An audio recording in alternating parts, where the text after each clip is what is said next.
Ladies and gentlemen, boys and girls, welcome back to 40k 8th edition, and welcome to part 2 of the Battle of Morgan's Reach campaign that we're running here on the channel. It's the Guard versus the Tyranids again, and Hive Hephaestus' walls have fallen. It's 2 days after the previous battle, which, if you don't recall, it was a little while ago now.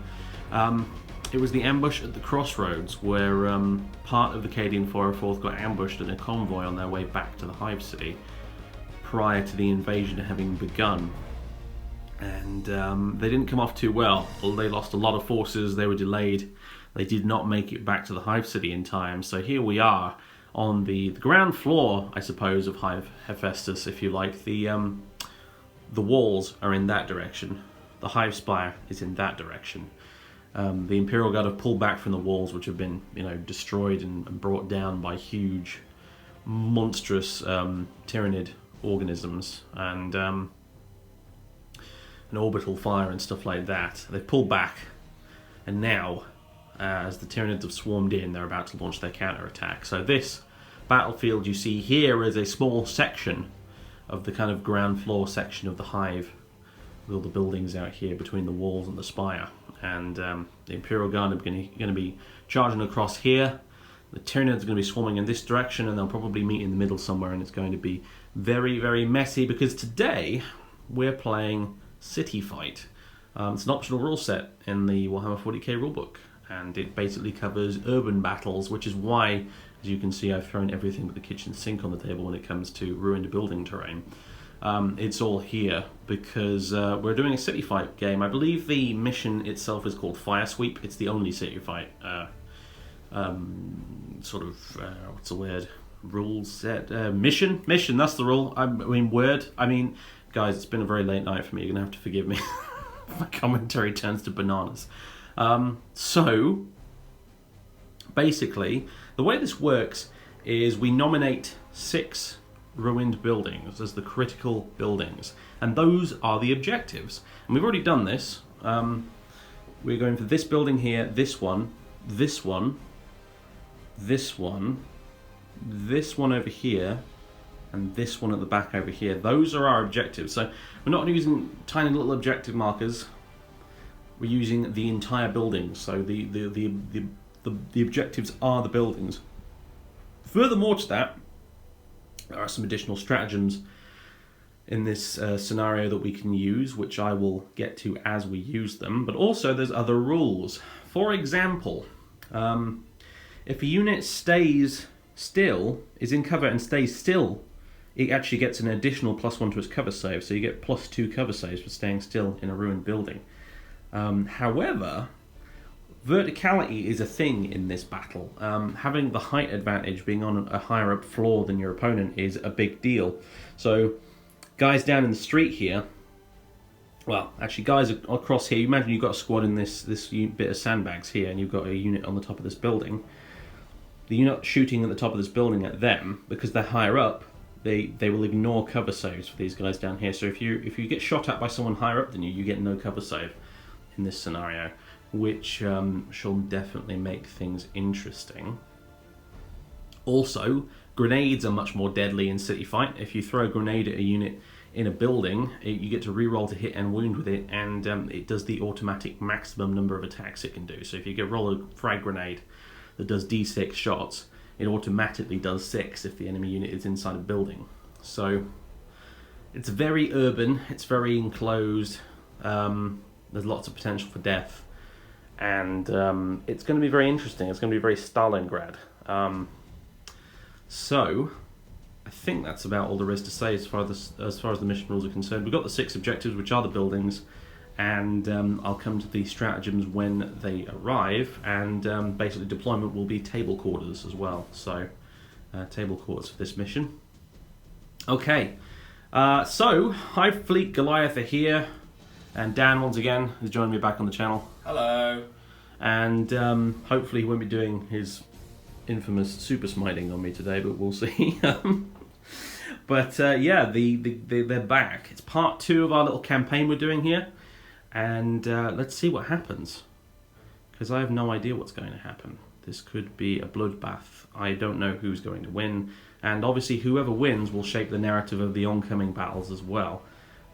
So whether or not the Hive City manages to stand or fall will probably be decided by this. And we'll see where we go from there. So there are stakes in this. There are definitely stakes. For example, actually, because the relief column was delayed, none of those characters and units will be in this battle. Major Lasky, Captain Perkins, Commissar Cromwell, none of them will be present in this battle. I've got other characters who are going to be here defending the Hive without any support from them for now, because they haven't arrived yet. So that's the battle as we see it before us. Let's go look at the armies. Okay, here's the Imperial Guard, 1750 points, or I think it's 1748 to be precise.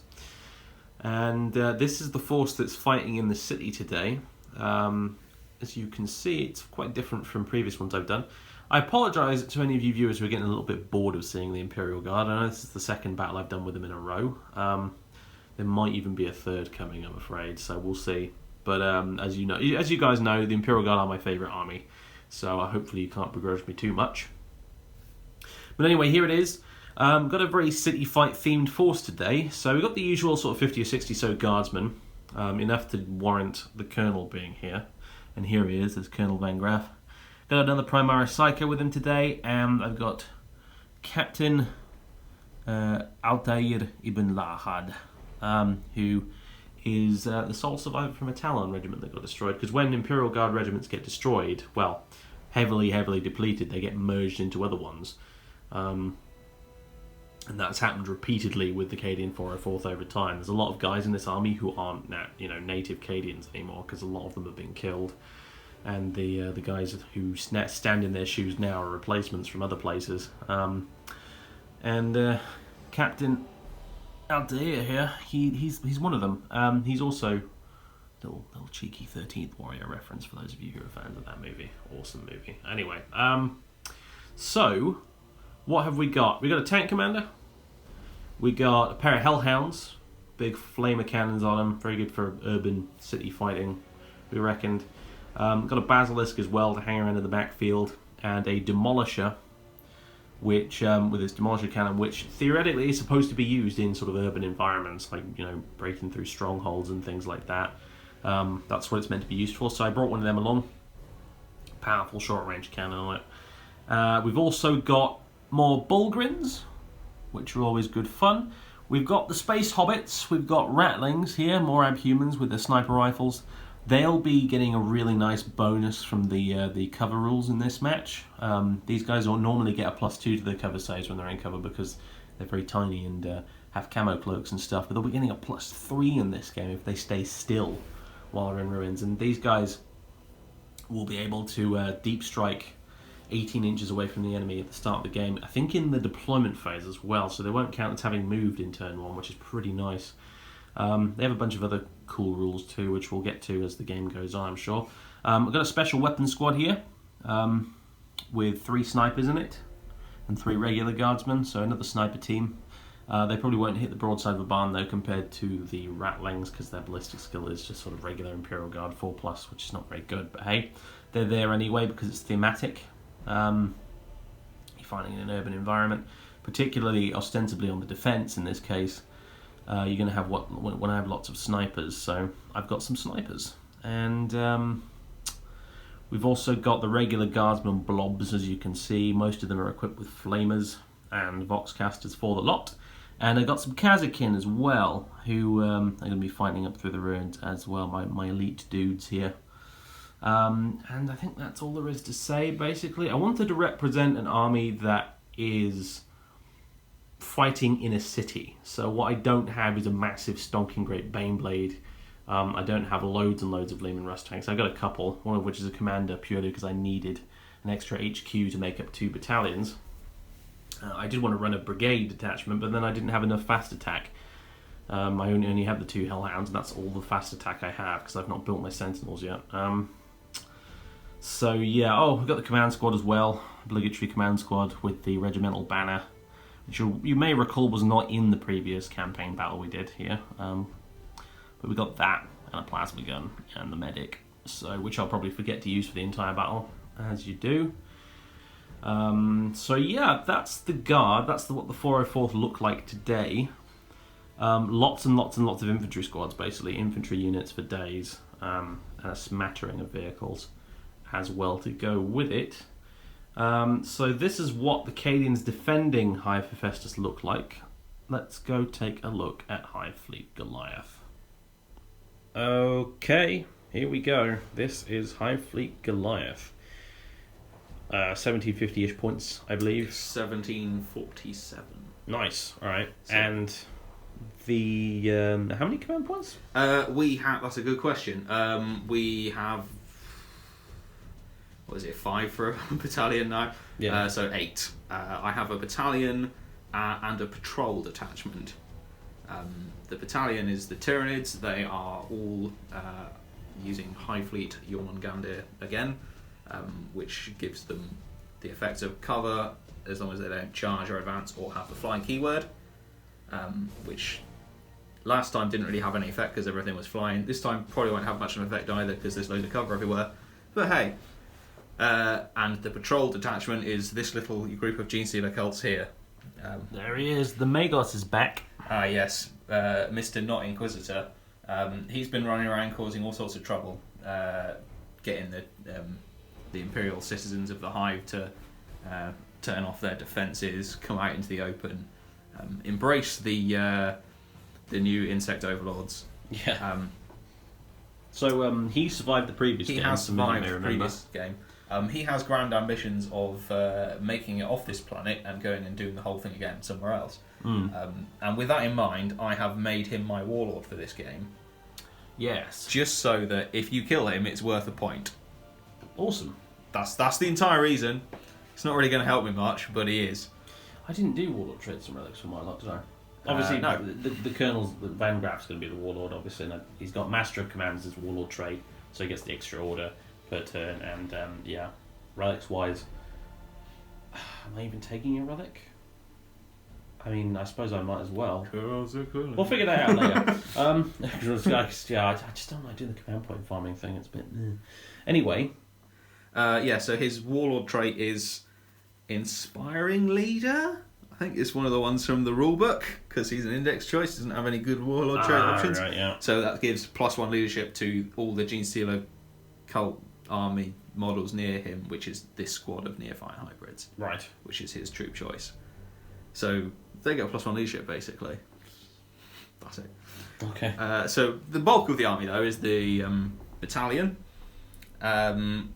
which has 3 HQ choices. We have the Tervagan. Hello. Which, really likes being in narrative play because it means he can spawn extra units of Termagants without paying for reinforcement points.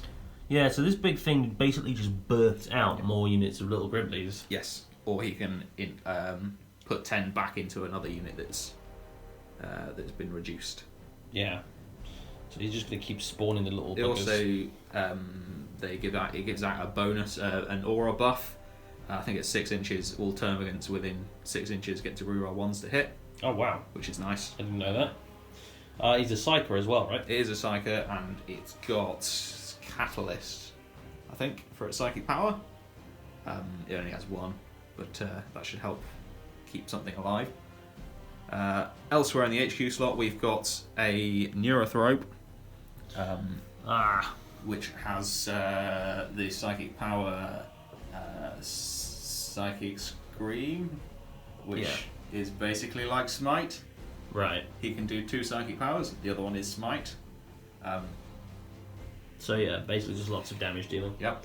So yeah, that should go well. Hopefully, maybe there'll be some 11s. Oh god. The brain bugs are here. Everyone's going to have their heads exploded. It's going to be messy.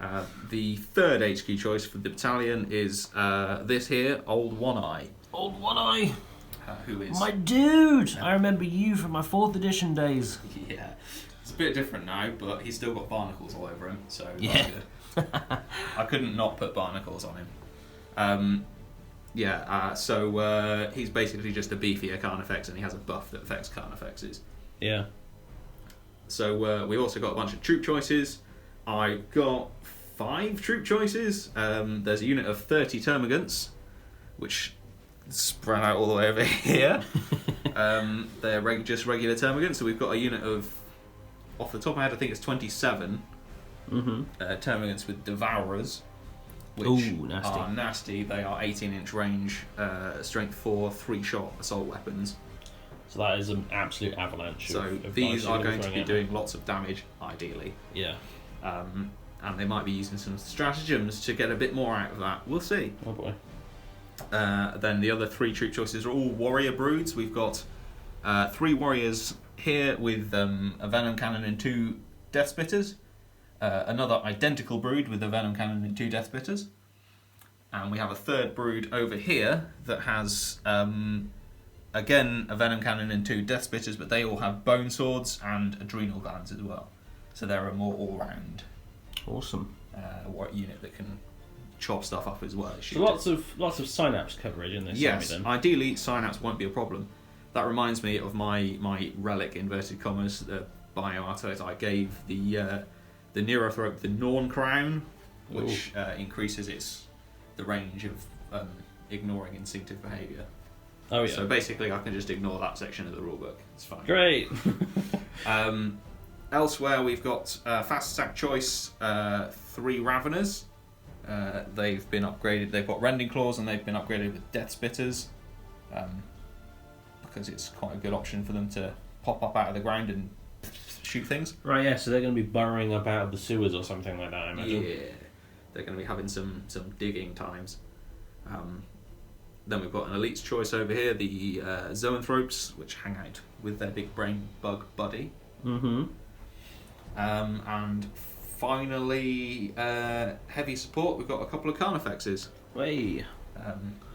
I feel like they're... I didn't take very many big bugs, but Carnifexes are specifically designed for close assault. They're supposed to be designed for attacking like armoured bulkheads and strong points and stuff, things like that. Yeah, exactly. So they're ideal for this.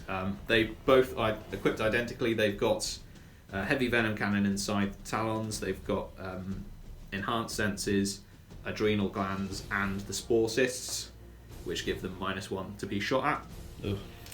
And they've got thresher side tails as well, just for the hell of it. Alright. Well, I like it. It's very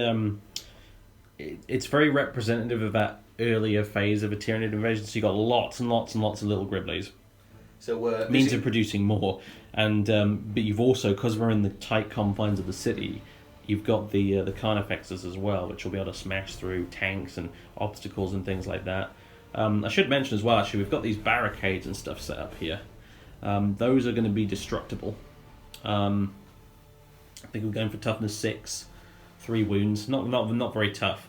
It's just so that I'll have a hard time trying to remove them with just las guns. I'll have to use grenades and explosives and things if I want to get rid of them. And likewise, speaking of grenades, we'll get a Carnifex to smash through them. So, but yeah, speaking of grenades, we discussed briefly applying the grenade special rule to grenades fired from grenade launchers. Yes, which according to the rules technically aren't grenades, but they blatantly are. It makes sense to me that they would have the same effect. Yeah. So normally we have the special rules I mentioned earlier, where if you throw a grenade at a unit in a building, you reroll to hit and to wound, and it does the maximum number of shots. That is specifically for grenade weapons, as written on the data sheet. And grenade launchers do not count as grenade weapons. They're assault weapons. They're assault weapons, yeah. So we've decided the house rule it so that grenade launchers will be counted as grenades for the purposes of this scenario. So they will be rerolling to hit, wound, and doing the maximum number of shots because they're grenades. They are grenades. They're just fired out of a tube instead of thrown. I mean, so... And I've got 2 and you've got 1, so it's not going to totally overbalance everything. It's almost not even worth mentioning because that's how few grenade launchers we actually have between us. But thought we'd point it out anyway. All right, so we're going to go get deployed, and we will return for the turn 1 roll-off. Okay, here we are. Both armies are deployed in our table quarters. As you can see, they're quite close to one another as the 2 spearheads kind of meet in the middle here. We get the entire quarter to deploy in, so in both our cases we've come virtually up to the edges of it. So Here we are. The guardsmen are all lined up and ready to go. The Nids are swarming forth. And I've used a stratagem already. It's not the best thing in the world, but it's quite thematic and I like it. And that is the Medicae Facility stratagem, I think it's called. It's basically a field hospital. You can nominate a ruin that before, in the deployment phase, before the first battle round has started, to be a Medicae facility, and basically units within it get 6+ feel no pain. So I decided to put this building at the back here, make it a little field hospital. So I put a little token on the top that I made to denote that. So hopefully I remember that. So yeah, 6+ feel no pain for all my units that are in that. At the minute it's just a basilisk and the sniper team, so whatever. But I just wanted to do it because it's really cool and thematic and it's unique to this game mode. So yeah, we're deployed. We're ready to go. I remembered I didn't mention psychic powers for my Primaris Psyker in the army overview thing. Classic. I'm going to go with the usual, which is the Night Shroud and the armor buffing one, I forget. For him, the Primaris Psyker is incidentally just over there. And of course he has Smite, as all Psykers do. And yeah, so I'm going to go with Kurov's Aquila as well for the relic. I finally decided just because... Actually, no. You know what? I won't. I'm deciding this as we've deployed. This is really bad. You're not supposed to do this, but because my usual characters that have the relics, i.e. Bert and Lasky, are not here, I'm a bit like, I don't know what to do with my relics. I'll give Van Graff the Laurels of Command, so he can do the thing where on a 4+ he can issue a unit another order. Which I will probably forget. So, very good. Anyway, out of the way, we're going to roll off now to see who goes first. Okay. Probably worth knowing I'm playing a stratagem as well. Oh, yes, you are, of course. So, I'm going to play two. But the first one I'm playing is The Enemy Below. Dun dun dun. Use this stratagem when you set up a Jormungandr infantry unit during deployment. It is set up within tunnels, bored before battle. Whenever you set up a unit of Raveners, a Morlock, Trigon, or Trigon Prime at the end of your movement phase, a burrowing unit, you can also set up any number of units you set up within the tunnel. Set up the unit wholly within 3 inches of the burrowing unit and more than 9 inches away from the enemy.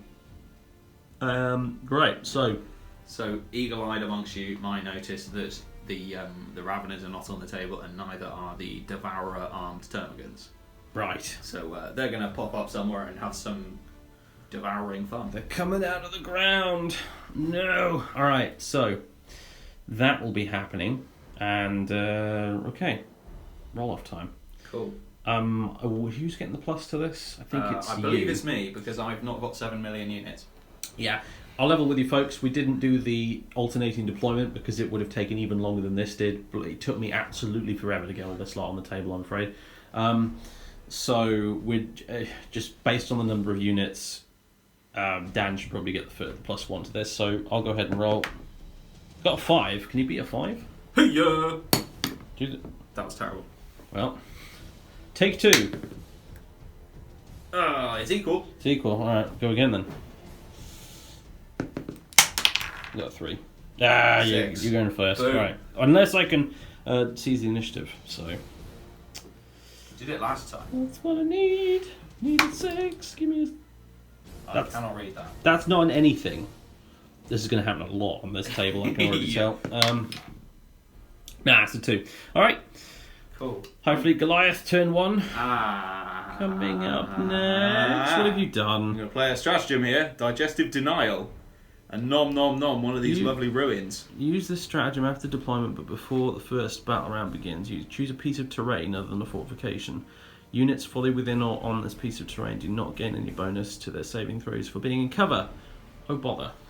I'm going to use it on this one. Oh bother. So that's there for like the rest of the game? Yeah. What?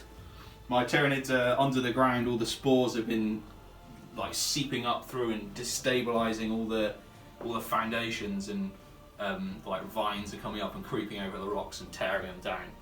And that ruin is not much of a ruin anymore. To quote a man with a very nice moustache, sounds like cheating to me. Alright, well, there we go. That ruin no longer grants cover. Fantastic. Cool. I guess it's going to be Goliath turn 1 coming up next. However, actually, I tell you what, I'm going to spend 2 of my command points right now to give everybody cover anyway, using the new FAQ stratagem. So fair enough. Bosh, there you go. Everyone has cover now, including the tanks, hilariously. So yeah, there you go. All right, Goliath turn 1 coming up next.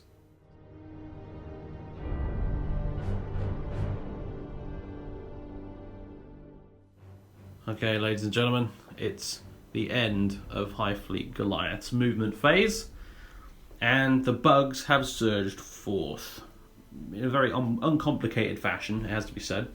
They've mostly just charged onwards towards the Imperial Guard, with some of the Psychers very sneakily getting in range to do some smiting, which is basically what's going to happen right now. Yeah, and unfortunately, I, like a pleb, did not screen my Ogrins, so they're about to get smited in the face. And Dan has a reputation, shall we say, for rolling really, really, really good on his smite rolls. So this could hurt a lot. I don't know what you're talking about. Should we get this bit over with, please? I'm savouring the moment. Oh. Right, okay. Do it. Okay, If you're going to make my head explode, just do it. Here we go. Neurothope casting smite on the Ogrins. Okay. Ah! Yes! He does have a rule to reroll 1s though. Oh. He has an aura that does that. Don't roll 3, don't roll 3. Yes! Okay, we're off to a good start. Oh, okay. In that case, he's going to cast Psychic Scream instead. Oh, balls. As well. Right, okay. That passes, unless you... I have no idea where your Psycho is. He's hiding just over here. I have no idea if he's able to deny. It's 24 inches for denies, right?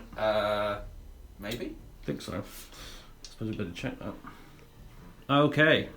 It's not often I do a deny the witch test, to tell you the truth, so I had to go double check it. It's 24. I've just dropped a dice. It's 24 inches. And, where's it gone? There it is. It's 24 inches, which I am in range for. Thank you very much.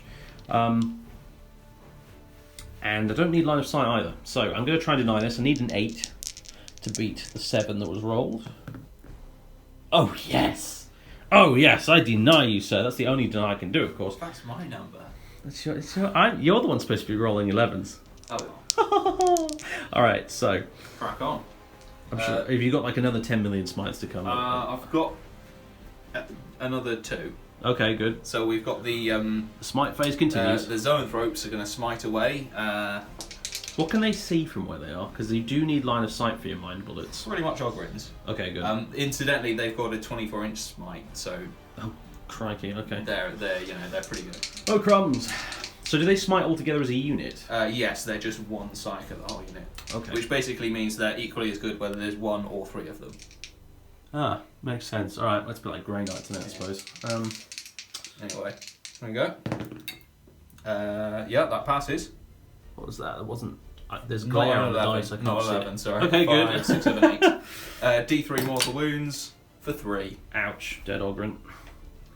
Bye bye. Where's the one with the awkward? Yeah, it's you. It's the club that sticks out to the side and makes him really annoying to try and fit in somewhere. Right. And then this guy, 18 inches, he's well within range to smite as well. So we'll have a Turbogan smite as well. My poor Bullgrins. Should have screened him. Ah, it's a 10.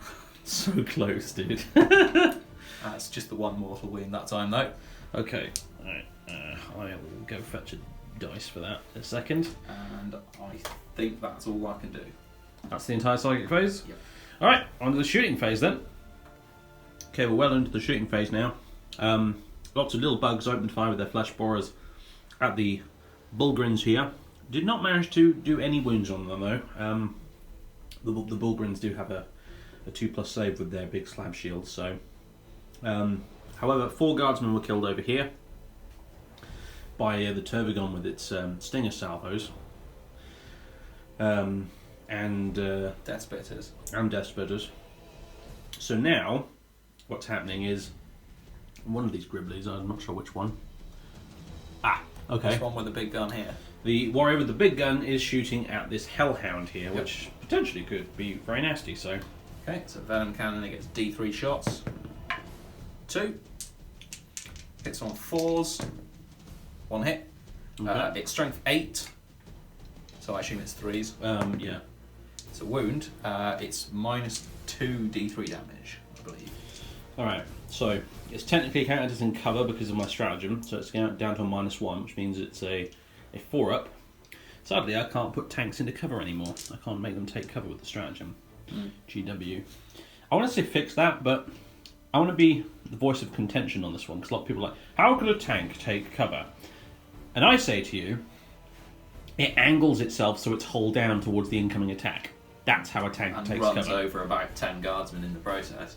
Yeah, but that's how a tank takes cover. Okay, if you want an argument for why they should be able to do it, there you go. But they don't anyway, so it's a moot point. But I'm just saying, okay. If you need a justification, it's there if you look hard enough. All right, so 4-up.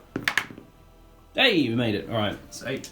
unscathed for now. Of course, the only thing you can really do to a Hellhound to bring it down brackets, I think, is just sort of make it slower, because both of its weapons are auto-hitting, so...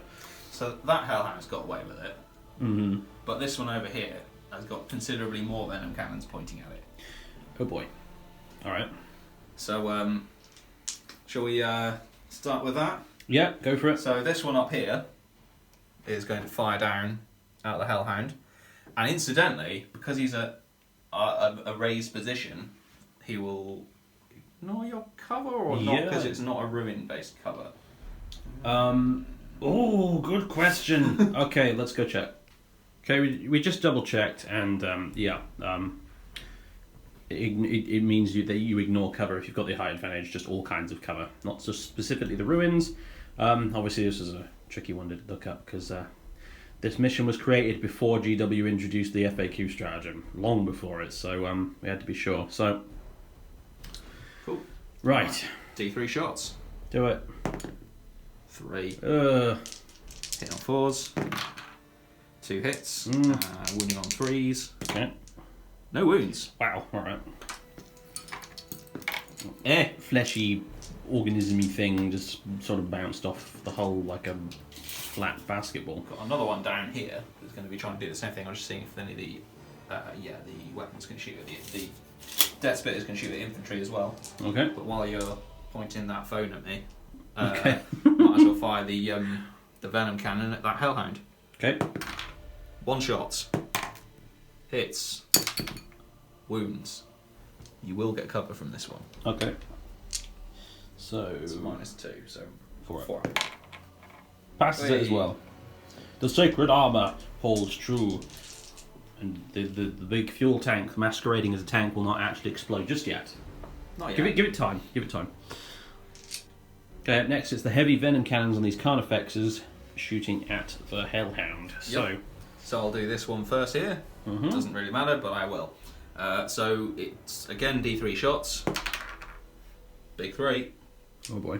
The Carnifexes are actually hitting on a 3+ because they have enhanced senses, which is nice. Nice. So that all hits. Oh dear. It's strength 9, so that's 3 wounds. It's -2, and it's a flat 3 damage. Yikes! Alright, so 4-up saves.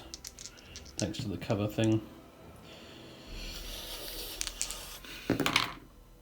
Make 1, fail 2. 6 damage down. Okay, and rinse and repeat. Try and finish it off. 3 shots again. I like it. Dude! 2 hits, thanks to the enhanced senses. 2 wounds. 2 4-ups. Need you to fail both of these, ideally. Yeah, well, that's a 3. I was gonna say, is that cooked? Nah, we'll take it. Okay, Winters. so it's 9 wounds you've taken off this thing now. Aye, it's nearly dead, man. It's nearly dead. Nearly. Alright. Nearly is not quite good enough. Okay, shooting phase now concluded. There will be no charges, apparently, I've been told. And that means we go on to the morale phase. And this squad lost 4 guardsmen. This one lost 2 guardsmen.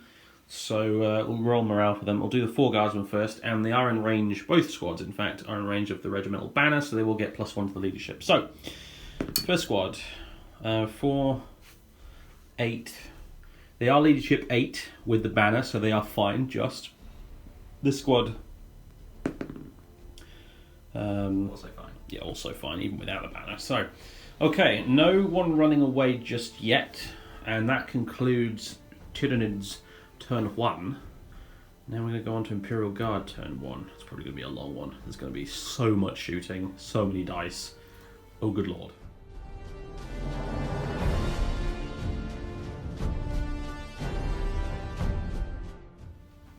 Okay, here we are at the end of Imperial Guard turn 1 movement phase. The infantry have pushed forward up this way, opening up their screen to make it a little bit more effective. The Hellhound, over here, the damaged one, has stayed still. I've used the jury rigging stratagem on it to heal 1 wound, but it now cannot move. This may prove to be a waste of a command point, because it'll probably just get blown up next turn anyway or something. But I wanted to give it a try, because if I get it up to 3 wounds instead of 2, it can move 8 inches instead of 4, which is much better. So, meanwhile, these tanks have stayed put as well. They don't really need to move. Everything that I want to shoot with them is in range, so that's fine. Well, except for the heavy flamers on this tank, but that's whatever. I've had plenty of time to burn bugs with those later. Heavy weapons teams have remained stationary. The Bulgrins have pushed forwards.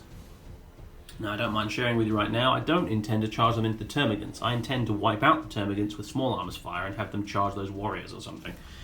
We shall see. That's the plan anyway. We'll see what actually happens. Yeah, the Kazakin have moved up as well. And this squad of guardsmen have stayed put up on their high ground here, because might as well take that advantage while it's there. And that's what's happened, basically. We've just moved forward. So, it's going to be the psychic phase next. And, The what phase? the psychic phase, I know, I remembered. It's amazing. It's a question of what do I want to cast. I could smite with my Psyker and kill, like, D3 Termagants. And Try. that's a bit rubbish. So instead, I am going to... You're definitely... are you within 18 inches? Yeah, you're within 18 inches of a Psyker, so you're in the shadow. I'm going to put Night Shroud on my Hellhound. That's what I'm going to do. That Hellhound over there, obviously. So I need a 7, or is it a 6? Well, we'll find out. It's not that. It ain't that, no. Don't want to command point that. No, whatever. Solid. Alright. He failed his 1 psychic power as usual, as is tradition. And we'll go into the shooting phase now. Okay, we're opening up the guard shooting phase with the Rattlings up here. They're going to train their sniper rifles on the Neurothrope over there, this big brain bug here, and shoot him. So, these will hit on 3s. Oh, good, everything hit. Very good. Well done, hobbits. Alright, and this is strength 4, toughness 4. Toughness 4, so 4's to wound. But 6s. No 6s, unbelievable. I rolled 4 5s and no 6s. Alright, so yeah, that's 4. 4 wounds, no AP whatsoever. Okay, I've got a 3 up invulnerable, so we'll take that. Better reroll that one. That one. Well, no, I meant that one actually. Okay, I'll just go on both again. Oh, look, how about that? Okay. So it's 2 wounds. It's okay, he'll be on back later. Down on the nearest one, yeah. What about this sniper team in the back here? 36-inch range, they got 3 feet on them. I'm going to have to measure that up, they might just be out. Okay, as I suspected, these snipers here are just out of range of being able to shoot that Neurothrope. So they're just going to shoot the Tyranid warriors instead. So 3 hitting on 4s, and, well, it says still I can reroll a 1 at least. Hey, we've got a hit. They're also toughness 4. And Okay. fails completely, 2 wounds. So I'm glad I bothered with that. Alright. Right, I think I'm going to move on to a bunch of lasgun small arms fire. Okay, small arms fire has happened. Gosh, that took a while. Lasguns upon lasguns upon lasguns upon lasguns have opened fire. Basically everything pouring into this huge unit of termagants. And because Dan has rolled a frankly disgusting number of 5-up saves, they're not all dead yet, in spite of having half a guard company fire their lasguns at them with first rank fire, second rank fire, and the orders and everything. So Yeah, that's filth. And they're still alive. So, even as the dying chitinous forms screech in the ruins as their comrades fall to Lasgan fire, some of them yet remain, which means we need to take drastic measures, which means the Bulgrins are doing their signature grenade maneuver. So they're throwing their frag bombs, and I'm popping the Grenadiers stratagem. So if you don't recall this from the last time we did this in the previous campaign battle we did, use this stratagem before an Astra Militarum infantry unit from your army shoots or fires Overwatch. Up to 10 models in the unit that are armed with grenades can throw a grenade this phase instead of only one model even being able to do so.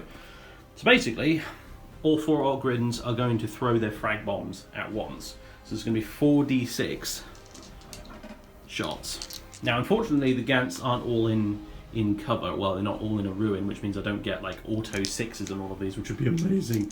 But we'll have to settle for this. So, okay. Well, it could have been worse. It's not brilliant, but hey. Okay, to hit now on 4s. This has been the story of my shooting, really, for most of the phase. Just not doing very well. It is 3s to wound, though. Yep, they are strength for the frag bombs, so 3s to wound, and look at that, 2 2s and a 1. I rolled it as if statistically it was a 4+. Great. Speaking of statistically a 4+. Oh. Hey, look, I passed 2. Look, he's done it again. He's done this the entire turn, ladies and gentlemen. This is, like, statistically, he should have passed 1 in 3 of those. He's passed 2 in 3. This has continued the entire... Alright. Right. I've never seen someone roll this many 5s up before. It's a good thing you don't play Death Guard. You drive your opponents absolutely nuts. Alright, so... I shall deduct my command point for using Grenadiers there. So I killed 1 Termagant there. All those grenades, 1 Termagant died. That's that one. I took 2 off for some reason. Okay. Sigh. Okay. Okay, with that out of the way, the Plasma Gunner and the Command Squad killed a Termagant. Yay! Now, it's the Hellhound. I'm not going to waste more shots on the Termagants. I could, but I'm not going. Well, I mean, it's awfully tempting, but I'm not going to. So what I'm going to do instead is I'm going to fire everything on it, the Heavy Flamer and the Inferno Cannon, at these warriors and just murder them. Get them out of the way. So because these will be wounding at the same value, even though the Heavy Flamer is strength 5 and the Inferno Cannon strength 6, I'm going to roll them at the same time, so it's 3d6 in total shots.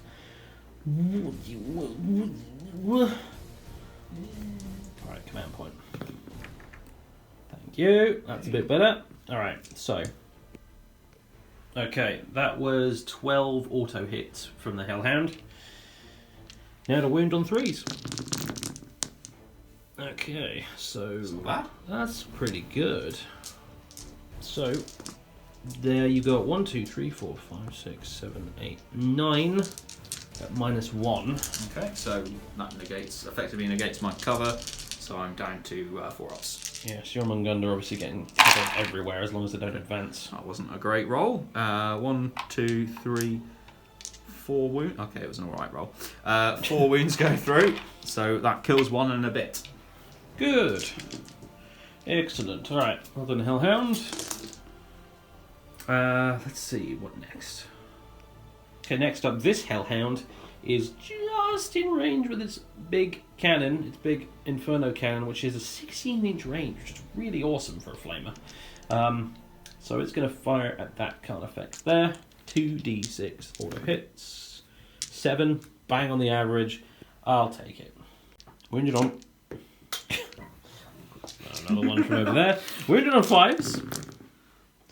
Ooh. Okay. Not bad. 3 have gone through then at -1. Okay, so negating the cover, we've got a 3-up save then. That's all passed. You did. You. Right, Sorry. okay. Sorry. Sorry, not sorry. Okay, right, so next. Okay, next up. This heavy weapons team is firing at that wounded Carnifex. And Captain Altair, he is giving them the order to take aim. And they didn't move, so that means they're re-rolling every failed hit. Except for 4s, because it's a -1 to hit these blasted Carnifexes. So I'll hit on 5s, re-rolling everything that's not a 4. 2 4s. Of course! Of course! Alright, I did just roll all 3 at once, even though that was a crack missile and those were las cannons. Right, on a 4+ it was a las cannon. Okay, no, it was a crack missile. So, yeah. Strength 8, toughness 7? Correct. Yeah, 3+ to wound. Yeah. And it's -2. -2. So -1 for you. Yep, so 4 up. Failed. Hurrah! D6 damage. It's the big 2. It's the big 2. I'm going to command point it. Okay. Into a 3. Okay. Alright. This tank commander, as yet unnamed, maybe he'll earn one. He's actually ordering this Lehman Rush commentary. Let's start again. This tank commander is ordering this Lehman Rush Demolisher to pound them to dust, which means he can re-roll the number of shots on the dice for the Demolisher Cannon, which is D3. So, Demolisher Cannon is going to be firing at the Carnifex there, the wounded one. The Heavy Bolters, it's got 3 of them. Somebody can shoot out. I suppose there's the Tyranid warriors, yeah. Alright, we'll shoot the warriors. So, yeah, once again, this will be 5s to hit. Rerolling 1s because Cadians stayed still. So, D3 shots for 2. I won't reroll that, I'll take that. And you're not firing twice with it. Oh, yeah, that's a good point, actually. Might as well fire them both at the same time. That's the thing. I think I need to roll it again for the second round of shooting. So, another D3. For another 2. Alright, so 4. Because of grinding advance. Thank you for the reminder. So these will hit on 5s, rerolling 1s. Oh, yes! Alright, there we go. 3 hits. This is strength 10, my good man. Yay. So, wins on 3s. Watch me roll all 1s and 2s.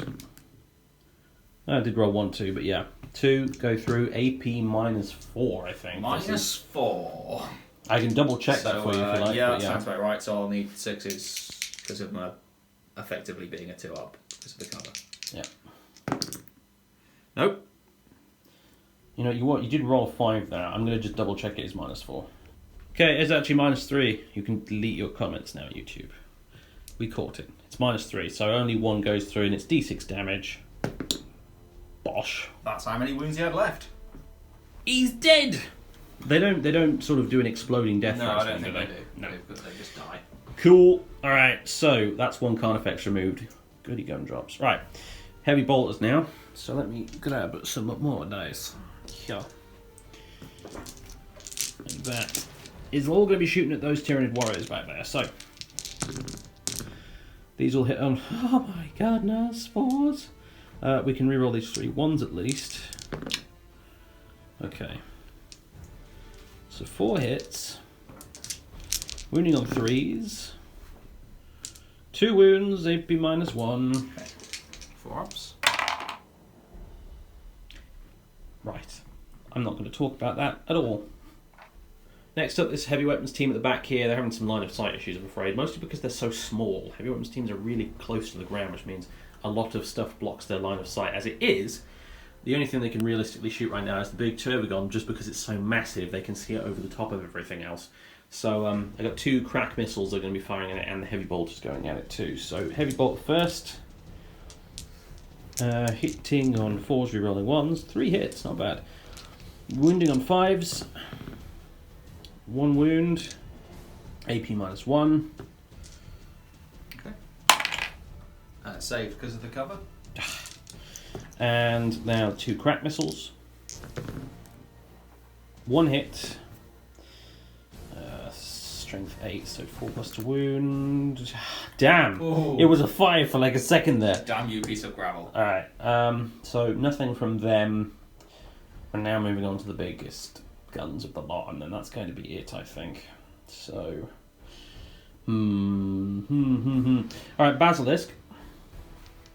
It is going to fire at... Good question. I think I'm going to fire the Basilisk at... what's the bigger threat right now? I'm going to fire at the Carnifex. This one here, I can't target Old One Eye, sadly. Because he's a character. He's a ginormous character, but he is a character. And he doesn't have more than 10 wounds. So Correct. I'll be shooting this Carnifex here with the Basilisk. 2d6, pick the highest for number of shots. Oh, look, I rolled a 6. Very good. So, these will hit on 4s, rerolling 1s. Reroll those ones. They'll be hit on 5s, rerolling 1s. Oh, of course they will, because Carnifex is in there. Shenanigans. That's a good roll, though. That is a very good roll, yeah. Alright, so that is 4 hits. Strength 9, so winning on 3s. Not so good. Alright, 1 goes through. Minus AP, 3, isn't it? yeah, AP minus 3. Okay, Yeah. so that'll be effectively a 5 up because of the cover save. No. Okay. I don't actually recall the D3? damage. Is it D3 or D6? It is indeed D3 damage. For 3. Nice. Not bad going. Alright. So, He's got the tank commander left, I think. we do indeed. There he is. Alright. I mean, I'm guessing. Okay, so he's got a hull-mounted heavy bolter and 2 heavy flames that can't shoot because they're not in range of anything, and he's got the heavy stubber, and he's got the battle cannon. Let's start with the battle cannon. So grinding advance, firing it twice at the same Carnifex. 2d6 shots. Cool. So it's 8. These will hit on 4s, rerolling 1s, because he's a tank commander, would normally hit on 3s. Okay, reroll that 1. Cool. Alright, Not bad. could have been worse. Get rid of you. Alright, now to wound on 3s? Yeah. Damn, I can't wound today. I just cannot wound. Alright, 2. Okay. Go through. 4 ups, I think. Yep. So 1 goes through. 1 goes through. That's D3 damage. For 1. Okay, down to 4. Right, let's see. Heavy bolter. Reroll that 1. No. Okay, and 5+ to wound. No. And the heavy stubber. I think it's 3 shots on this thing. It is. 3 hits. You need that again, though. 5s to wound. 2 Nice. wounds. No Okay. AP. 2 up saves. Pass. Fine. Jormungandr is underrated, I think, as a high fleet I adaptation. That's pretty nasty. 2+ save Carnifexes, yikes. Alright, that is... I'm just frantically darting around right now with my gaze, trying to figure out if there's anything that hasn't fired yet, and I'm afraid pretty much everything has. So that's finally the end of the guard shooting phase for turn 1. Good lord, that took a while. So yeah, charge phase now, and these Bulgrins are, well, yeah, they're just going to pile straight into... Well, let's see. Okay, so these Bulgrins are charging... Well, they're multi-charging these Gants here and those warriors over there. We fired Overwatch, everything missed, luckily. So now I just need to see if I can make the charges. 8 inches for the warriors, and I'm pretty much automatically into the 0 Gants. for the Gorns. Yeah. Only a 6, so I guess I'm only going to be smacking the Termagants this turn. That's okay, I can live with that. Okay, and here's how things look after the pile-in. With Avalanche of Muscle, it's 4 attacks each. Here we go. That's the Orcs thing, isn't it? Right. Here we go. I mean, Ogrins are kind of basically Orcs, they're just not green. Alright, that'll do, and now these will kill on 2s, so... They're dead. They're dead. Gants removed. Bye-bye. I am not going to consolidate either. I see no reason to do so. So that marks the end of my turn. Morale. You don't really isn't a thing. You don't really do the whole morale thing, do you, Tyranids? You just mindless swarm of bugs.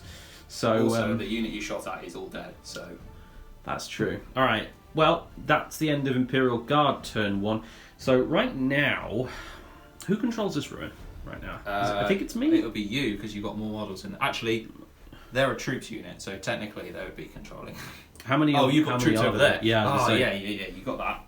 All right, so I've got that. And we've both got the ones in our Yeah, I mean we won't score this until the end of the game, of course, but it's nice to keep track. So, all right, Tyranids, turn 2. Let's go.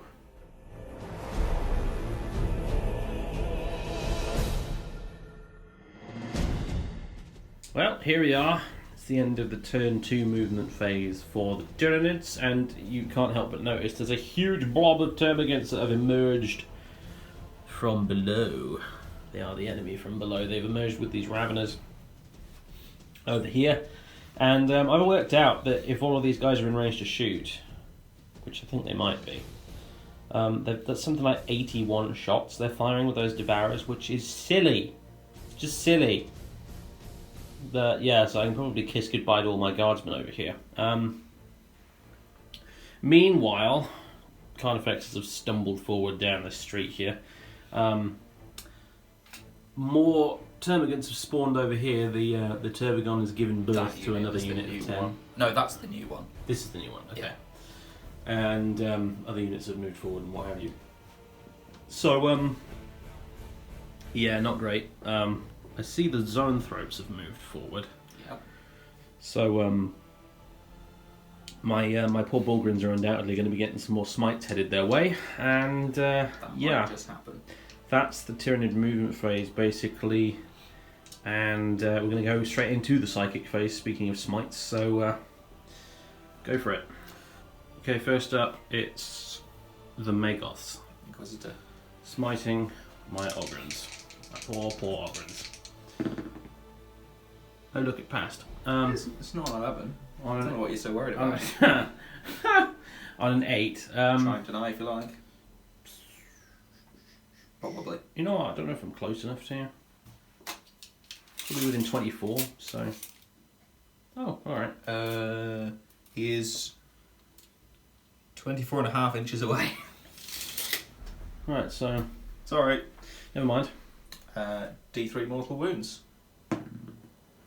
Just the one. Alright. 1 wound, which means one of you guys has gone down to 1. You left your dice behind, man. I know Ogrins aren't very clever, but... Okay. We're going to move on to the Neurothrope, who's going to cast Psychic Scream first. Okay.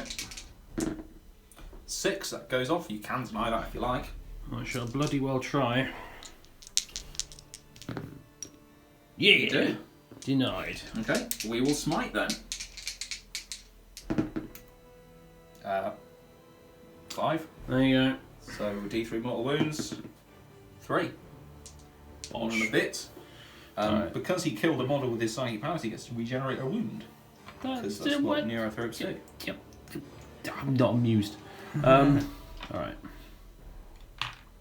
He's got 2 left. Alright, so... Right then. So, any more psychic? Okay. So, next, we are going to cast the horror from the Zoanthropes onto the Kazakin. Ah. Passes on a 10, so Right. that reduces their to hit rolls by 1 and their leadership by 1. Oh, okay. So basically just you turn them into normal guardsmen. Yes. Alright, fine. Normal guardsmen wearing better armour, yeah. And then finally, the Turbigon is going to cast Catalyst on something. I think it's just going to cast Catalyst on itself, to be honest. Okay. I think that passes. Okay, that did go off, so now the Turbigon has a 5+ feel no pain save? Yep. Yeah, okay, 5+ That's it. ignore wounds. Ew. Okay, shooting phase then. Do you know what? What I'm actually going to do is I'm going to spend a command point on Power of the Hive Mind. Oh, I think boy. it's called, which lets me cast an additional psychic power. Oh, God. And I think the Zoanthropes are going to smite. Of course. 7. Of course. 3 mortal wounds. Of course. By Ogren. Hey. 2 wounds left on you. Good. Good. Good. Good. So, shooting phase now.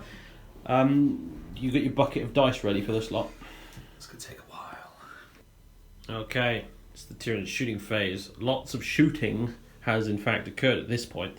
This huge blob of termagants with Devourers here opened fire at my heavy weapons team, my 2 guard squads here, and I was forced to pop the take cover stratagem 3 times. This is narrative, so I can spam it multiple times within the same phase if I want to, and I did. And it turns out it was a really good idea because... they're not all dead. Yeah, not even close to it. We lost a heavy weapons team, and I think I lost... I'm just looking back at my dead pile. I lost 3 guardsmen in one of these squads. And none in the other one. The other one bossed all of their 4+ saves, amazingly. So, yeah, that was a pretty good use of 3 command points, honestly, I think. I'm not at all displeased with that whatsoever. So in the meantime, some firing has occurred over here, and we've lost a couple of guardsmen from various small arms fire and stuff. The Tervigon fired with its Stinger salvos and didn't do anything. And now the Tyranid warriors have been firing, so they've done Death Spitters, was it? Yeah, the Death Spitters killed off a couple of guardsmen. Yes. And the Venom Cannon is now shooting at The point Hell- blank range Yeah, Hellhound. at the Hellhound. So it's D3 shots. 2. okay, 1 hit. all right. And it's strength 8. So Wounded on a 3+. it's a wound. It's a wound. Okay, -2.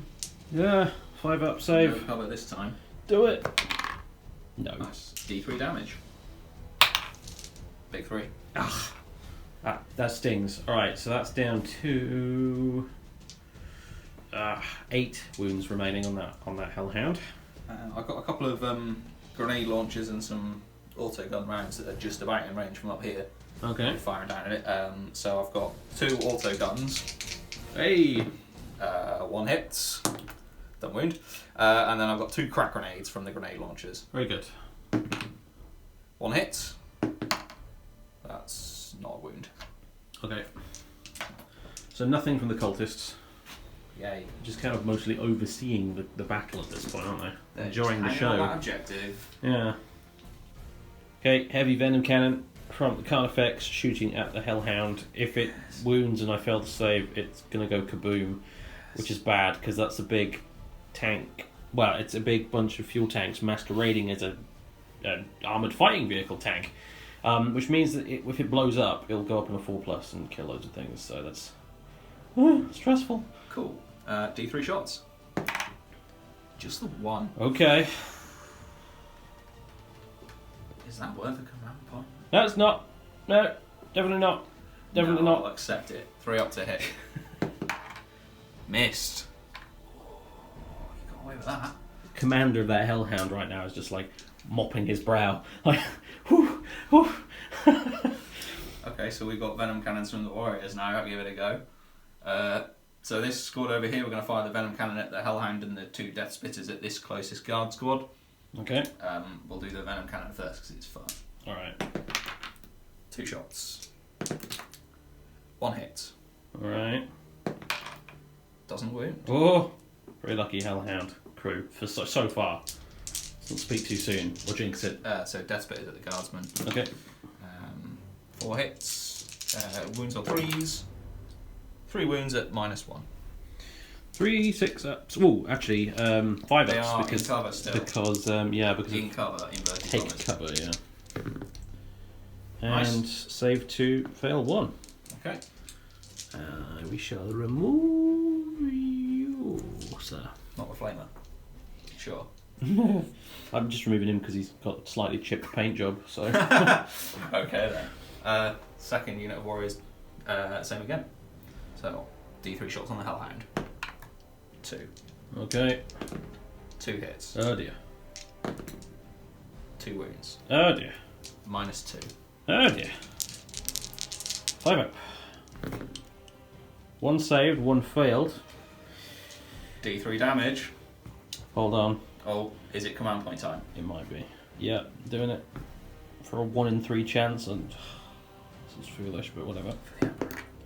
Yes! The Emperor protects! Alright, 3 command points left, but that was so worth it. Nice. Alright, now what? Just the death spitters of the guys there. 3 hits and 3 wounds, -1. Okay. Against guts? Yeah, the closest guards. Sorry, I'm having trouble keeping up here. That's right. Okay, nope. Right, now it's the Raveners here, shooting their Death Spitters at the Heavy Weapons team. Weapons. So, 4 hits. 3 wounds, -1, but they are in cover and taking cover. Yeah, so they... So it's effectively a 4-up. Yeah. Saved 1, damaged 2, let's see, so he's dead. Final. The last cannon team is on 1 wound. Okay, so it has been decided. Not going to use a stratagem to make these guys shoot again. Going to just crush these guardsmen with Carnifexes instead, and not spend any command points in the process. So, yeah. Would you like to begin the charging, sir? Sure, okay. We will start with the 4 wound Carnifex going rather disappointingly into the bigger of the 2 squads over there. Okay. Because he's the closest to them. Alright. So you've got a bunch of Overwatch there, but he's going to charge a lot. Yeah, he's easily in. Yeah. Okay. The Carnifex, yeah, thank you. Carnifex has made it in. The Flamer didn't take any wounds off it, and the Lasguns completely and utterly failed. So it's in, taken no wounds. Next. Old One Eye is going to charge this guard squad. There we go. In fact, actually, he's going to multi-charge both squads. You're going to hate me for saying this, but you know that barnacle on his head? Yeah. It kind of looks like a goofy eyeball. It does a little bit, doesn't it? I'm sorry, I can't unsee it now. Alright. Go on, win this murder round. my guardsman then, come on. 5-inch charge, so it'll get him into there. So I think he'll only get the 1 squad, but because he needs to be over there to get the 2. But Yeah. it's enough to do some damage. Your flavor. 3 auto hits. 1 wound. Saved. And I will, well, let's see. 2, 3. Yep, 3 Lasgun shots. None of them hit. Alright, cool. Moving on. Warriors now heading into this squad as well. Yep. Bosh. Okay, these Tyranid warriors easily made it into the Ogrins, chucked the frag bomb at them, but it didn't do anything. And now these Termagants are throwing themselves at the Hellhound, trying to eat that Overwatch from its nasty flamers before the big mama comes in, basically. I need 1 to survive. So, starting with the Inferno Cannon, 2d6 auto hits, 7. Like that. I'm going to command point that one. Thought you might. Oh, 12. Okay, so that was 12 auto hits. And this will wound on 2s. Okay, everything but 2 of them wounded, so that's 10 wounds. One minus for each 1. model. So 10 6-up saves. Yeah. I made 2. I was going to say, you watch him roll like 10 So there's now. it's about average. So there's 2 left for your heavy flamer to buy with you. Jolly good. Alright, let's do that then. 5 shots. Oh god. Okay. You're joking. Alright. 2 6s. What? Two sixes. A6 to get 1 gun in. Yes, they're all dead. Excellent. Now you must face the wrath of my Inferno Cannon again! If you wish to charge. You may not wish to charge. Yeah, screw it, we're doing it. Okay. Let's go in. Big Mama's headed straight into it, getting a face full I'll of roll Prometheum. the charge if you want now. Yeah, sure. That'll do. 6. So, Yeah. But does it survive? probably, but it's going to hurt, I imagine. Alright, so it is toughness 8, is it not? It is toughness 8 with a 3 up save. So I'll roll all of these together. And catalyst. I'll be wounding on the same. Okay. Oh boy! Oy. Oh my! Okay, now for the hard part. Got a wound on 5s, but that was wow. What a roll. Okay.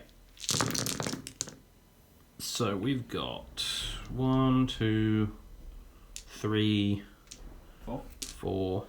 Yeah, 4 minus 1. Okay. So 4 ups. Ooh, you take 4 wounds. I sir. then, however, have the catalyst save. Yes, that's true. 5 ups to ignore them. Ignore 1, so I take 3. 3 wounds down the turbo gun, basically for free. I'll take it. I'll take it. It's not bad. Right, the fight phase beginneth here with these 2 warriors beating up these 2 Ogrins. Or trying to, anyway. Let's see what happens. Chop, chop, chop. So we're going with 3s to hit. It's quite nice. Okay. And then it's 5s and 6s to wound, though. So only strength 4. 2 wounds. It is, however, at minus 2. Alright, so 2 wounds, minus 2, 4 up save.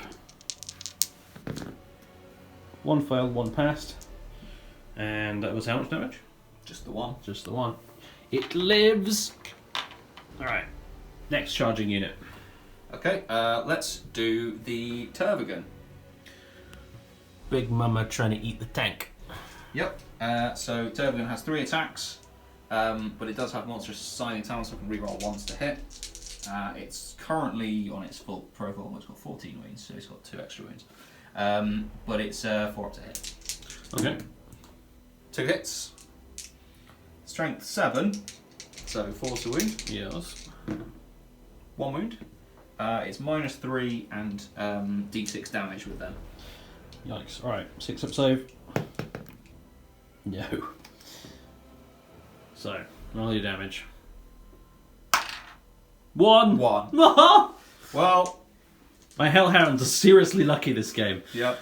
New model syndrome? Pfah! What even is that? Alright. Screw that. So, shall we go to Carnifex Fun Times? Okay, so when Carnifexes charge in, they actually do mortal wounds on a 4 up. Okay. So the Carnifex, does a mortal wound to that furthest squad. Okay. Bye. And Old One Eye has a similar effect, except that his does D3 mortal wounds. Yikes. Yep, D3 mortal wounds. 3 of them. Ah, God, that's like... Which squad is it? These guys? Yeah, he charged. Well, technically he charged both, but it's that one that you've killed the squad, is what you've done, okay, essentially, then. so... That's good. They're that means dead. he can pile into the other squad. Okay, this is what it looks like right now. Old One Eye has piled in like so, and he's going to bash these guys. There's one. He didn't actually kill the entire squad. There is 1 Voxcaster remaining here, so he's going to put his tail attack into the Voxcaster, and then the rest of his attacks going into the other squad of guys. He did declare a charge on both units, so you can do that. So we're going to put the tail on the Voxcaster. It's a Thresher Scythe tail, so it does D3 attacks. 1. He hits on a 3 up, but he charged, so he gets +1, and he's a Carnifex within 6 inches of himself, so he gets another +1. So he hits on a 1 up, but so 1's miss. Hits. It's strength 4 minus 1, so 3 to wound. Yeah, so -1 save on that guy. 6 up save. Nope. Cool. Dead. Got the units. Bye. And he's got 5 attacks with his monstrous scything talons. Again, hitting on. It's basically hitting on 2s, rerolling 1s. Okay. Okay, all hit. None of them were 4 ups, though, were they? No. They were all 2s and 3s, so he doesn't generate extra attacks because he generates extra attacks on a 6+ to hit. Yeah. So it's going to be strength 7. So it's 2s to kill.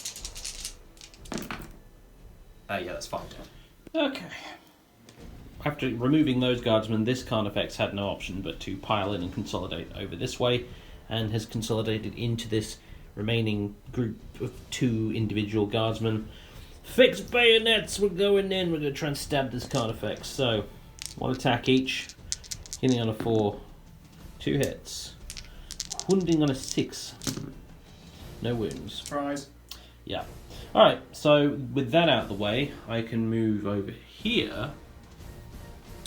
And the Ogrons are going to do something interesting. Now, I just want to double check how many attacks Boneheads have got. I'm glad I checked, because Boneheads do have 4 attacks, whereas regular Bullgrins have 3. So, they're going to fight back. I'd like to squish these bugs. That'd be really nice. Alright, so hitting on 3s. Very good. And this is strength 7, so wounding on 3s. That's better. So 3 wounds, AP -1. Okay, so 5 up saves. Plus 2. Failed 1. How much damage? 2 damage a pop. 2 damage. So Okay, that guy only had 2 wounds left. So he's dead. I have squished a bug. You have squished a bug. If this was 7th edition, I would have technically won the combat, but it's not 7th edition, so who cares? Alright. I still would have been fearless. Now it's the Hellhound, who, so I think it's probably 3 attacks. It's the same for like almost all guard vehicles, so hit on 6s. Hey, 1 hit. Strength 6, I think, for Hellhounds. 5 to wound. It wounds! Drove over one of your toes. Ow! Ow! Yes, I took a wound off. These Hellhounds are amazing. Alright. Okay, cool. So that is the end of the fight phase. I've got morale to do. Oh gosh, this unit here. 3, 4, 5, 6, 8. Yeah. They lost 8, didn't they? Yeah, they've had it. Bye-bye. Running away. And the Bullgrins, they lost 2, I think, from smiting and stuff. How many did you have to start with? I think it was 4. Yeah, that makes sense then. So, yeah. 5, 6, 7. Bullgrins have pretty bloody good leadership, so I think they're fine. I'll double check it in a minute. And as for the others, I believe that squad of guardsmen lost 2 guys, and they're fine. So, I think that's all the morale done. Alright. Heavy weapon team? Heavy weapon. Oh, yeah. Lost 2. Or can they not fail? I don't think they can fail. 5, 6, 7, 8. Actually. So they get to use the captain's leadership. No, the captains, like, company commanders don't provide any aura buffs, annoyingly. So, I think he's gone. He's not a sergeant, so he's bye-bye. Run away. Bye-bye. Goodbye, last cannon. That sucks. Alright, so, that's the end of Tyranid's turn 2. Imperial Guard turn 2 now. Still only on turn 2! Oh! Alright, let's do this.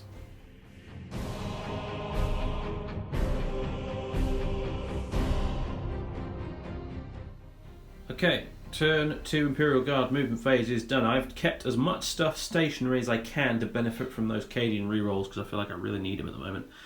However, some things have moved. This squad of 4 guardsmen has heroically run up here and they're going to flame that zone thrope, I think.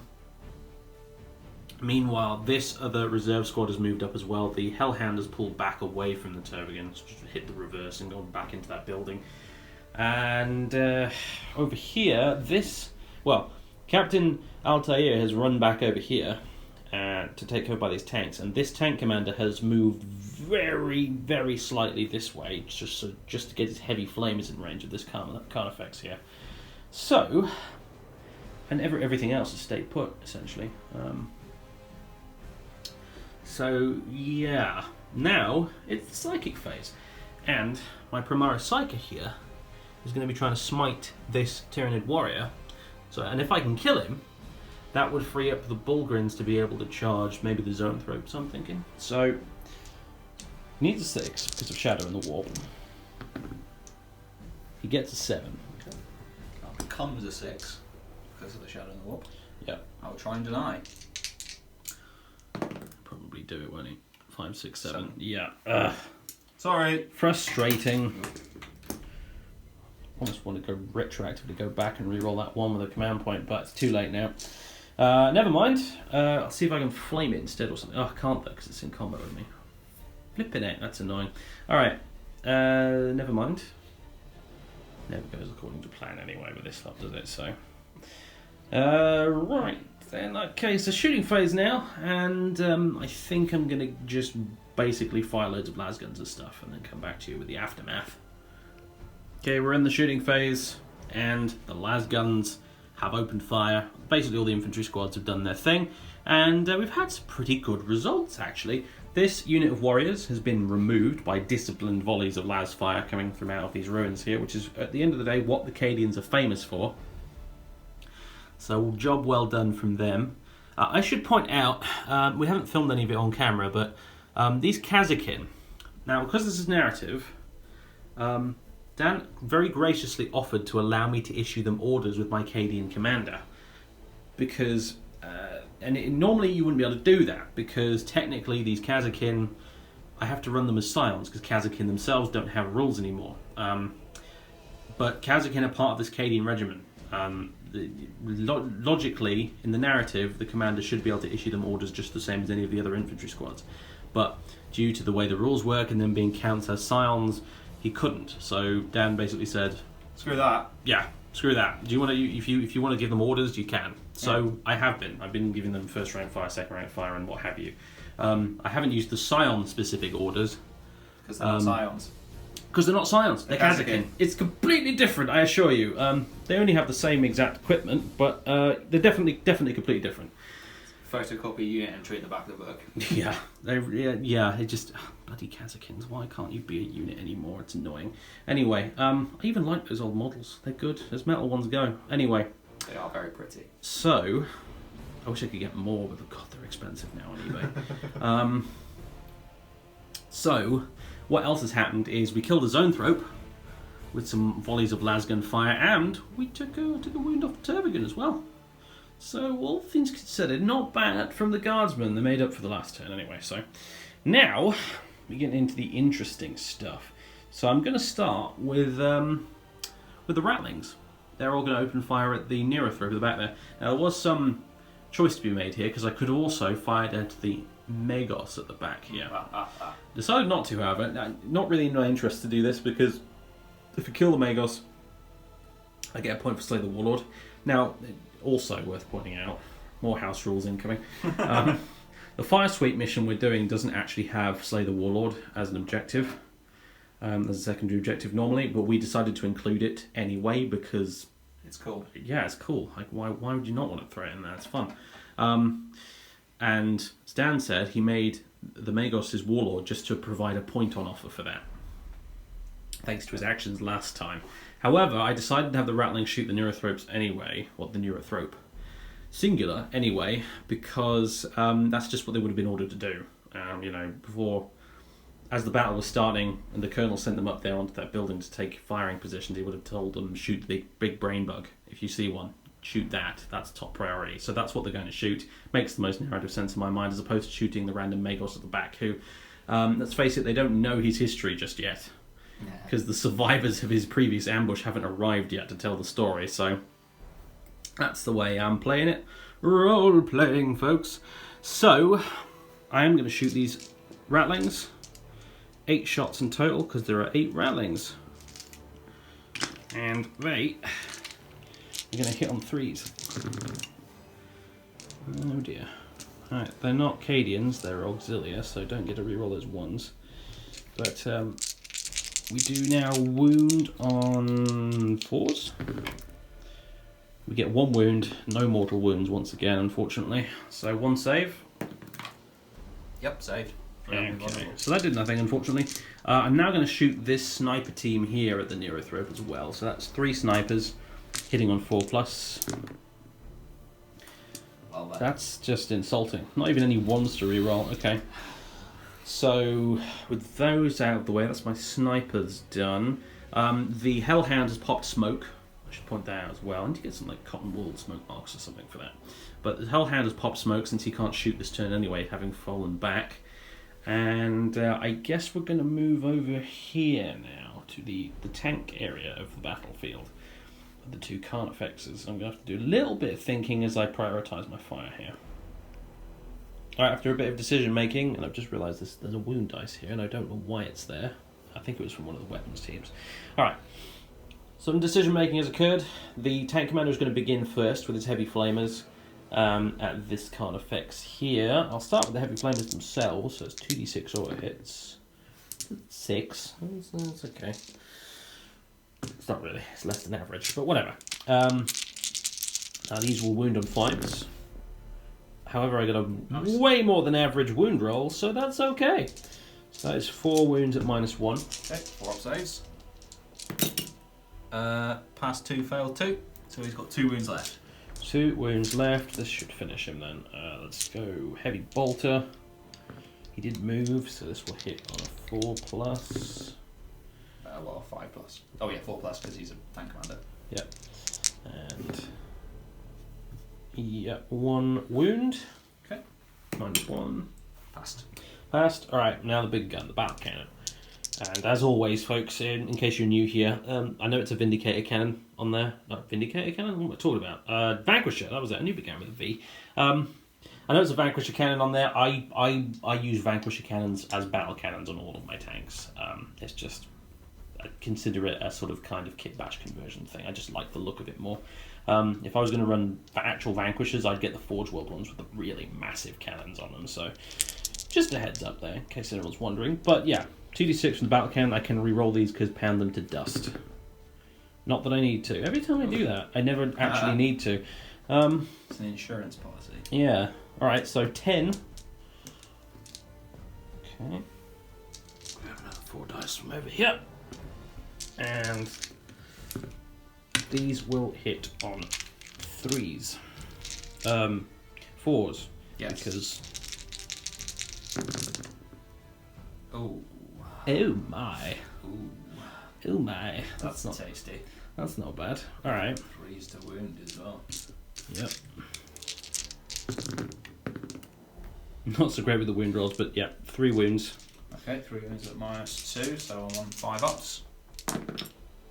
Failed all of them. He only had 2 wounds left, so he's dead. Dead. Goodbye, sir. Indeed. Right. Now, that opens up old One-Eye, who I'm going to fire at with Demolisher, I think. Oh, well, I still had a heavy stubber on that, but I would have declared it on the Carnifex anyway. So, the Demolisher now. 2d3 shots with the Demolisher cannon. Okay, well, 2 shots. I'm good.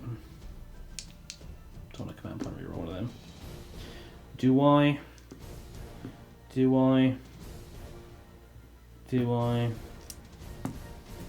Yes. Yes, I'm going to do it. Yay, there we go. So, that's 4, which is significantly better. Nice. Might actually put a decent dent in the guy. So One-Eye is pretty difficult to kill, it has to be said. So,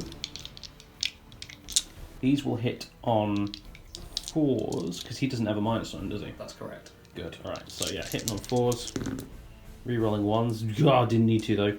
When right. you say he's quite difficult to kill. He's not often shot out with the Demolisher cannon, is he? Right, so strength 10, wounding on 3s.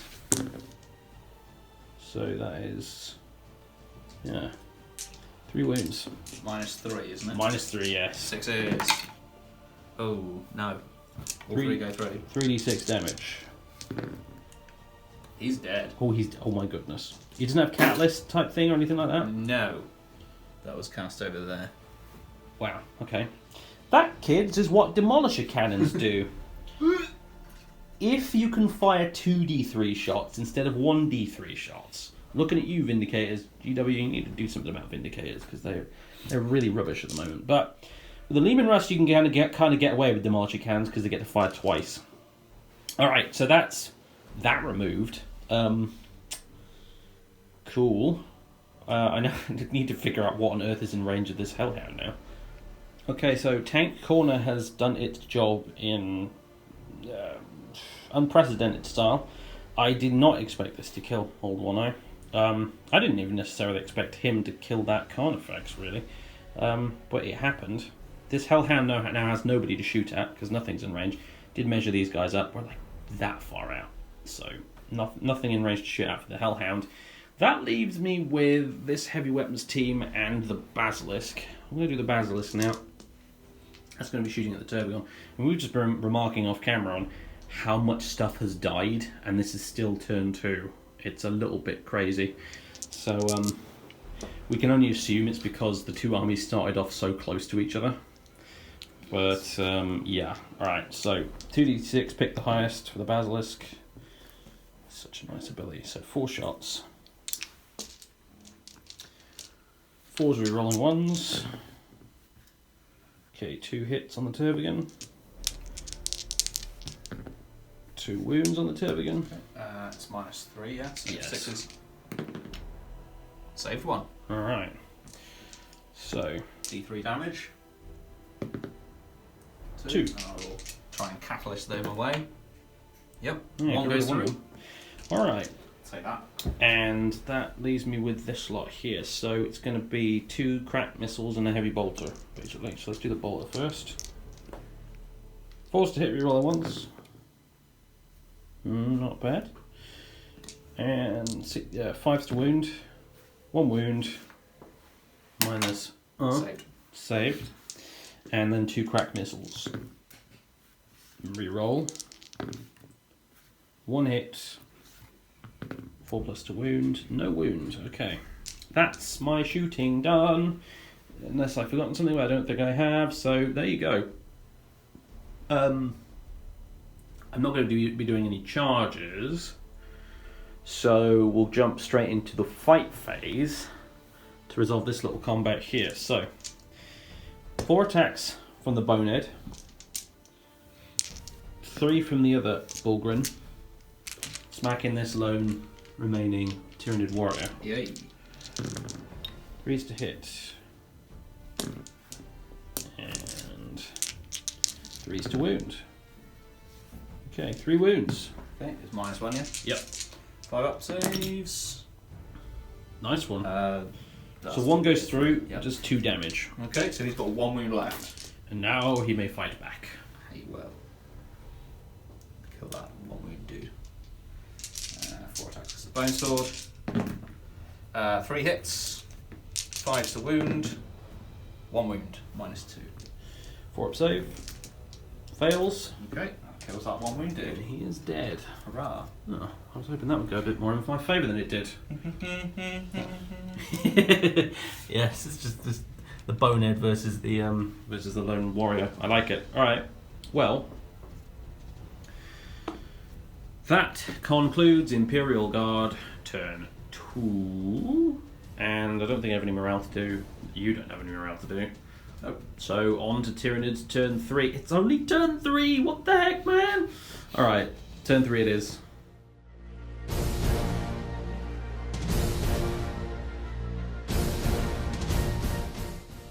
Alright, it's Tyranids turn 3. It's the bottom of the movement phase. And the swarm is flanking us. They've obviously broken through positions further along the line and they're coming in on our left flank now. And in order to do this, a stratagem has been used. Endless Swarm. Endless Swarm does pretty much what it says on the tin. He's brought back a unit of 30 Termagants that were destroyed earlier. It took quite an effort to destroy as well, actually, at the time, and I had more guardsmen to do it with back then, so that's concerning, shall we say. The Tyranids at the minute definitely are in the, winning in the board control stakes, that's for sure. They've got 4 of the 6 critical objective ruins right now, which is worrying.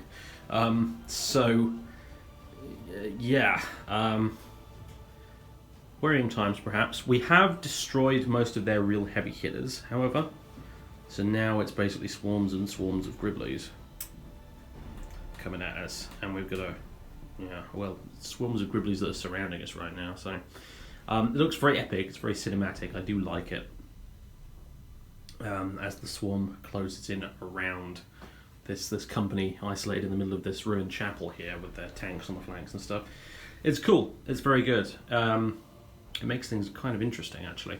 So, Psychic Phase. Psychic Phase. So I think we'll start up here with our good friend the Neurothrope. He's floated up here, as who you can will see. be smiting that last Bulgrin. Oh no! That's an 11. Ah, there it is, the fabled Super Smite. You can try and deny it on a 12 if you want, but No. okay. I'll just let this hero die. 5 wounds. There we go. He did. Well done, Bonehead. These Bulgars took a lot of punishment. Honestly, I'm quite happy. Nice. All things considered. Get more of these guys. He's then going to Psychic Scream the guard squad that's standing next to him. Okay, Like these next to guys them. here. It goes off on a 9. Good grief. Still got these two. Got 3 units to cast powers. Yeah. Go, do your thing. Okay. D3 mortal wounds. Just the 1. All right, let's kill off you. Okay. The Tervigon is going to cast Catalyst on itself again. That passes on a 6, so Right. that's a denial opportunity That if you want it. Yeah, that I will try and deny. I'd like to get rid of this Tervigon. So 6. No, not quite. Unless you want to correct. Nah, it's not worth it to me. Okay, cool. So Catalyst back in effect on the Tervigon. But there for now. We're going to do the Horror from the Zoanthropes again at the Kazakin again. Okay. That works. On a 9 again. Right. Just Yeah. take that away. The Neurothrope regained got his nothing wounds left to from do. killing stuff. Yeah, I've got nothing left to deny with, so. Okay, so yeah, that's same psychic power again on them. -1 to hit, -1 leadership. And then finally, our Magus here hello. is going to be casting. He ran up to hide in behind this box because now he's arranged to cast Mass Hypnosis on the Hellhound because I don't want you overwatching my Tervigon again. Oh, yeah, right. I So, thought you could do that. It's because I've been hiding back there all this time. Mm. Here we go. That's a 9, so it goes off. So it's -1 to hit, which is going to be largely irrelevant. On No, the I line. wish I'd saved the deny But for it's that. also cannot overwatch. Right. Oh dear. Oh god, I'm knocking the table. Apologies. Hivequake. Hivequake, yeah. Wow, with all this stuff burrowing under the ground, I'm not surprised. Anyway, so, shooting phase now, and Cool. I've got lots of little gribblies to do. yeah, I was going to say buckets and buckets of dice are going to be required for this, I think. Okay, the swarm has opened fire. The air is thick with microorganisms flying through the ruins and chewing through organic matter, like termites through wood. And this entire infantry squad up here, they're just a pile of mush right now, being chewed on by microscopic bugs. They're all gone. This entire unit of Devourer termites opened fire and has just murdered them all. And at the end of the shooting phase, apparently we may be using 2 command points to make them all fire again. We might. At these Kazakin, I think is what the plan is. So that could be really nasty. He's already deleted 1 squad. But now, you're firing some stuff at this Hellhound, are you not? Yes, so this warrior squad is going to fire at it. They've still got the venom cannon. They move slightly, so this guy with the death spit is in range, but that one isn't. Okay. So I'll do the death spit first, just because. No hits, okay. Venom cannon. 2 shots. No hits, okay then. Oh dear. The Ravners are going to fire their death spitters at it. Alright. Hope for better luck.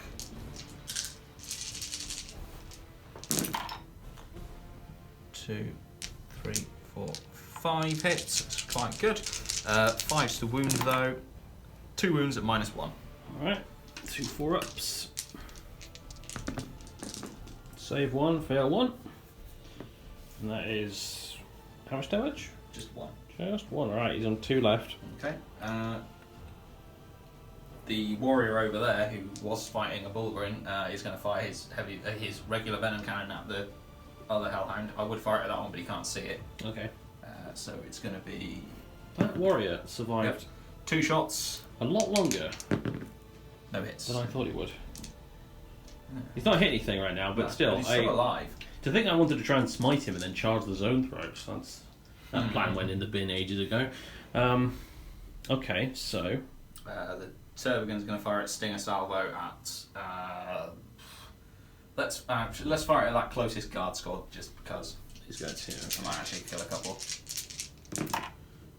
2 hits. 1 wound, -1. 6 up save. Oh, It was a 6 for a second there, but no. Some unlucky guardsman at the back is going to cop it. Goodbye. and I think that's everything apart from these guys firing again, which I will do with my last 2 command points for single-minded annihilation. Mm-hmm. Your stratagems have the coolest names. Can I just say that? Right. All right. So we're gonna, we'll do this off camera because it's a hell of a lot of dice, and we'll tell you what happened afterwards. Okay. The second round of shooting from these Devourers has been completed. The sergeant alone lives out of all of his squad, and he'll be running away from morale at the end of the turn. Now, we've also done the shots at the Hellhound, with 2 wounds left, has 7 saves to make. So, I may remind you that if this thing goes, it blows up on a 4+. So, I see failures. yep, it's dead. Does it explode? Or 4 up? Yes, it does. I'm going to command point that. Really? Oh. Yes. Okay. You didn't hit the fuel tank, but it is toast nevertheless. I'll take it. Yeah. Bye bye, Hellhound. One of 2 big thorns in your side removed there. Try and get rid of the other one now. Yeah. Well, that's Tervigon's job, is it not? So. Yep. So I've got one. I might as well jump straight into the charge phase. I've got 1 charge to make. Actually, yes, 1 charge to make the Tervigon into the Hellhound, and I've already cancelled out your Overwatch, so Yep. Just roll some dice. Yeah, he's in. Who'd have thought it? So he got 3 attacks, hitting on 4s but re-rolling 1s. That's good, all hit. Alright. Strength 7, so 4s to wound. 2 wounds. Alright. -3 and d6 damage. 6 ups. No. 2d6. 7. If only I had another command point. Yeah. So, leaves it on 3? Yeah, 3. So, More, alright. where'd that dice go? There it is. There we go. You are now the proud bearer of the 3 wound dice, Mr. Hellhound. Enjoy. You do get to hit me back. I do. Try and run over my toe. Yeah, I'm going to run over your toes again, or your tail. I think it's d3 attacks now. It will be, yeah. You're right. In fact, 3 wounds left. Yeah, it will be D3. It's only I think it's saying once he goes down to 2, he only gets 1 it attack. was over So on the other one, so. get 1 anyway. All right. Hits on a 6. Oh, I saw it there for a minute. Nope. All right. So that marks the end of the turn. Morale phase. Well, he's gone. He's just gone. I'm not spending 2 command points to keep him around, even if he does have a power sword and a plasma pistol. He is history, and everything else you shot at, you murdered horribly. So, yeah. Good turn. Yeah. Ouch. All right. So, with that out of the way, that was quite quick actually. In the end, it's gonna be Imperial Guard, turn 3. Where it's going to be more falling back, basically. This is not good. This is not good. I need to push forward and take these ruins.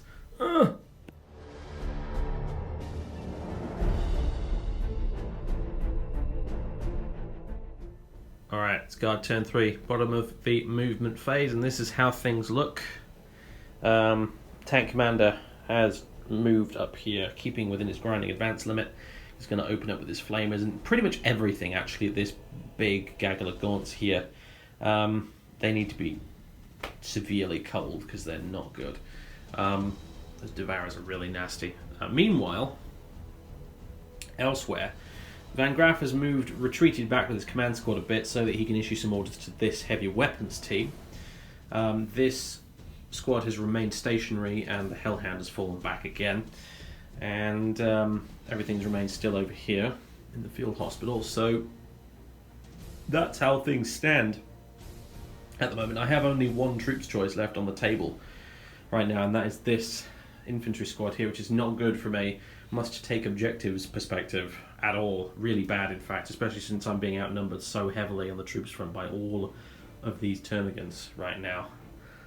So from a taking the objectives perspective, I'm in trouble right now, like serious trouble. So the pendulum has well and truly swung back in the Tyranids direction again. So this is what's going to happen. We're going to go into the psychic phase.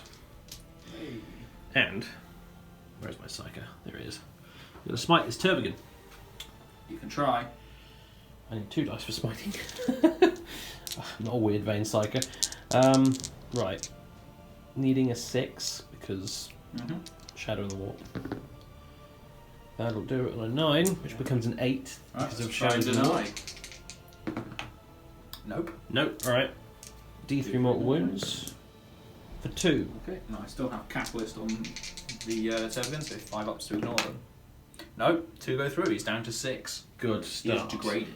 Right. Well done, Mr. Psyker Dude, who still doesn't have a name. Next up, Basilisk, because this is an easy one. Basilisk needs to shoot that Tervigan. So, 2d6, pick the highest number of shots. Oh, 5. Okay. 3, 4, 5. Hitting on 4s, rerolling 1s. Reroll those 1s. Okay, very good. 4 hits. Winning on 3s. 2 wounds. And that is AP minus 3. 2 wounds at AP minus 3. Yes. Both failed. 2d3 damage. 3, 4. 4 damage. Okay, 5 ups to ignore. Ignore 2 of them, so he's down to 4 wounds. Okay, I could have been better, but that's alright. Heavy weapons team over here now. I'm going to issue an order from Van Graff. I could honestly have done it with the captain, bit of a station there. The captain over here, because he's advanced over in this direction, but it's really kind of academic at this point. In fact, I'm going to do it with him because he's got the laurels of command. So he's going to order this heavy weapons team to take aim, and on a 4+ with the laurels of command, I can issue him them another order. Yeah, I've been getting really good rolls with these. You have literally not failed any of them. I've not failed any of these laurels of command rolls. So he will order them to bring it down, which is reroll 1s to wound. So yeah. Right, in that case then, we've got 2 crack missiles. These will hit on 4s, rerolling everything. Didn't need to. 2 hits. And these will wound on 4s, rerolling 1s. Oh, look at that. Never mind. It nearly worked out. So 1 wound at minus 2. That is a fail because I charged, so I don't get the cover bonus. Ah. Alright, well, d6 damage then. 3. Crack missiles are d6, right? Yes, they are. Yeah, good. He's got 1 wound. Oh, no, I've got saves against that. 5 up, catalyst. Right, he's got 2 wounds left. Ah. That heavy bolter. Yeah. Now I wish I had Hellfire shells, but I'm not a Space Marine, so... This is what they were invented for. Yeah, I know, right? Okay. Any on 4s, rerolling 1s. Well, rerolling everything. Yep. And wounding on 5s, rerolling 1s. 2 wounds. Okay. Minus 1. 4 ups. Pass 1, fail 1, and 5 up to ignore. No, he's got 1 wound left. Ah! What you got? Alright. Plasma gun in Van Graff's command squad over there. From the squad, is he going to be within 12 inches? This could be important. Thank you. I should probably edit this out, but yes, bothered. He isn't. I'd call that 12. I'm going to rapid fire this then, and do I want to overcharge it? This could be a serious... Right, he's going to sell his life for victory, I think, potentially here. So yeah, I'm going to overcharge this. It's the right thing to do. I tell you what, to make it a little bit less risky, because he can do 3 orders a turn, Van Graff's going to order his command squad to take aim. So And bring it down? Well, yep. 4+. Yep. Yep. So he's going to bring it down as well. So, yeah, reroll 1s to wound and hit. That makes us a little bit less dangerous. But having said that, I'll probably kill him now. Okay, no. 2 hits. Hits on a 3 because he's a veteran. And, yeah, okay. So Wounds this on is 4s now, you overcharge. 4s rerolling 1s. Oh, wow.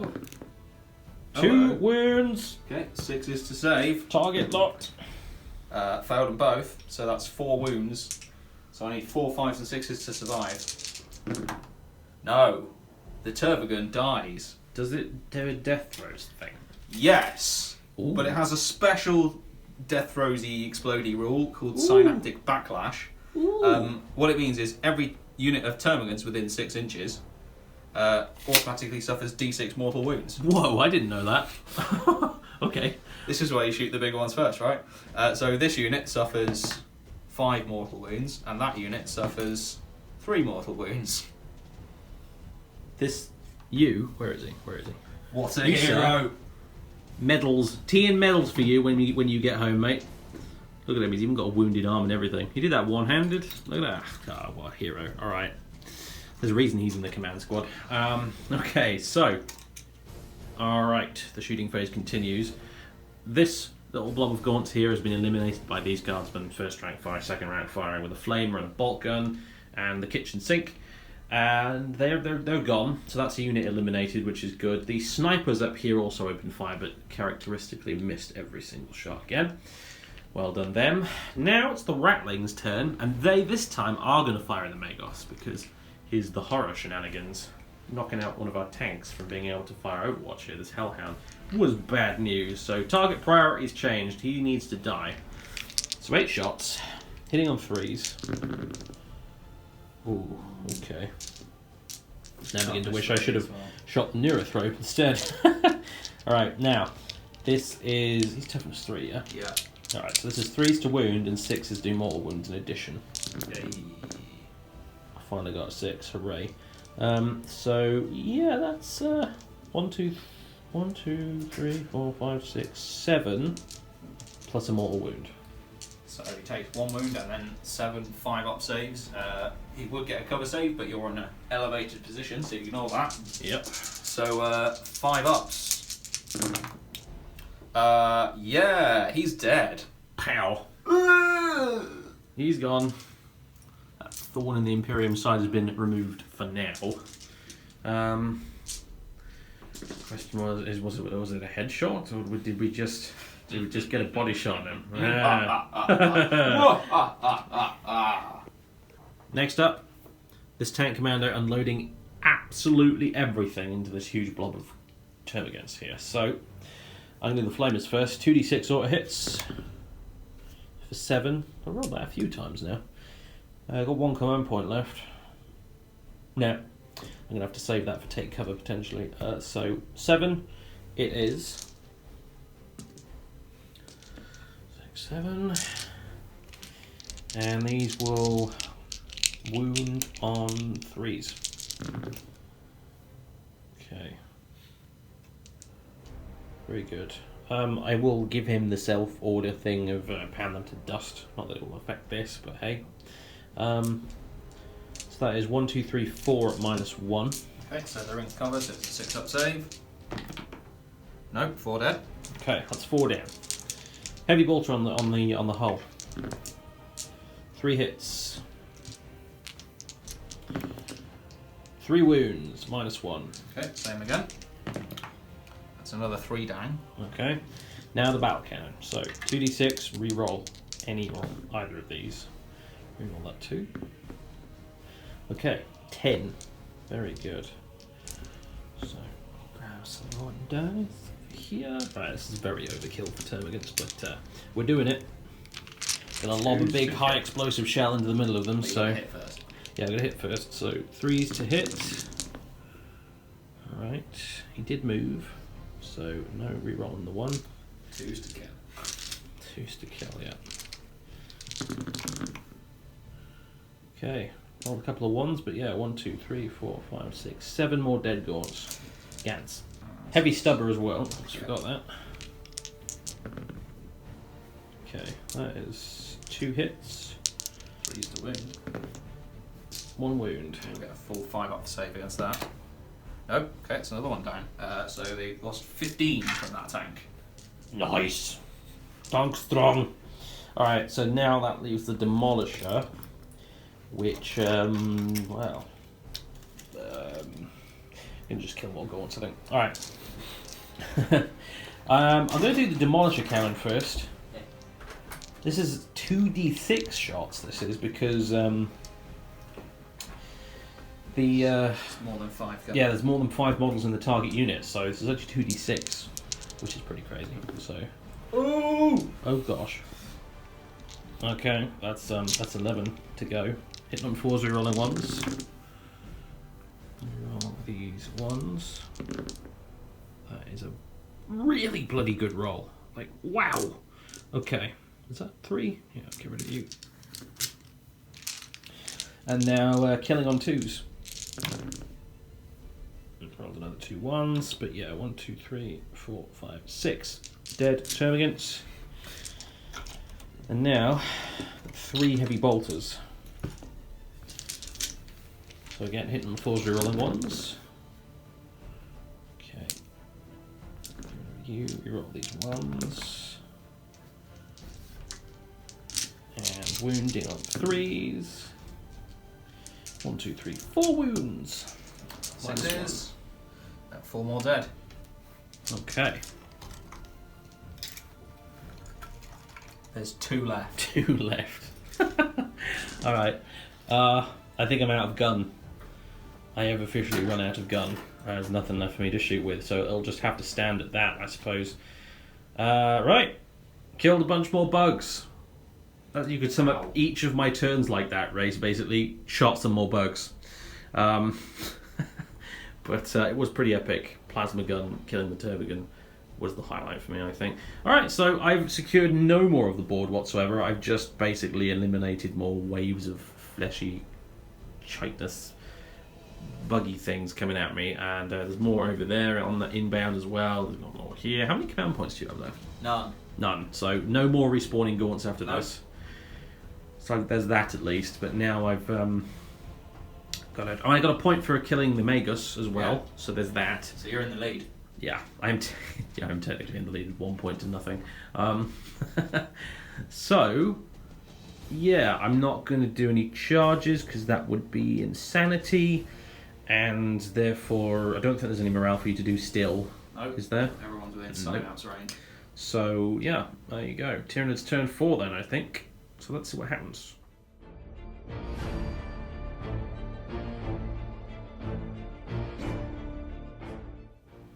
Alright, it's Tyranid's turn 4.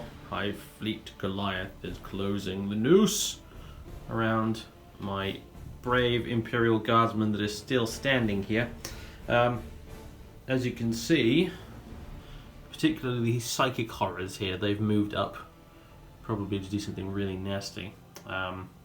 If by nasty you mean headbutt you with their big brains, sure. I'm going to make some heads explode first, right? Yes, we're going to blow up some heads. These Raveners have moved straight through here into the middle of these ruins. These 2 random termagants here left from this big blob that was here have scurried forth in this direction to do something useful with their shooting, I've been told, rather than hiding in a corner. I said it was perfectly fine to hide in the corner and keep the objective if you wanted, but Dan was adamant. They are sacrificial termagants. Very well. They're of very little value to the Hive Fleet. We're not going to have them sitting in a corner when there's biomass to be destroyed and eaten. Very good. Alright, these warriors are still hanging around the backfield here.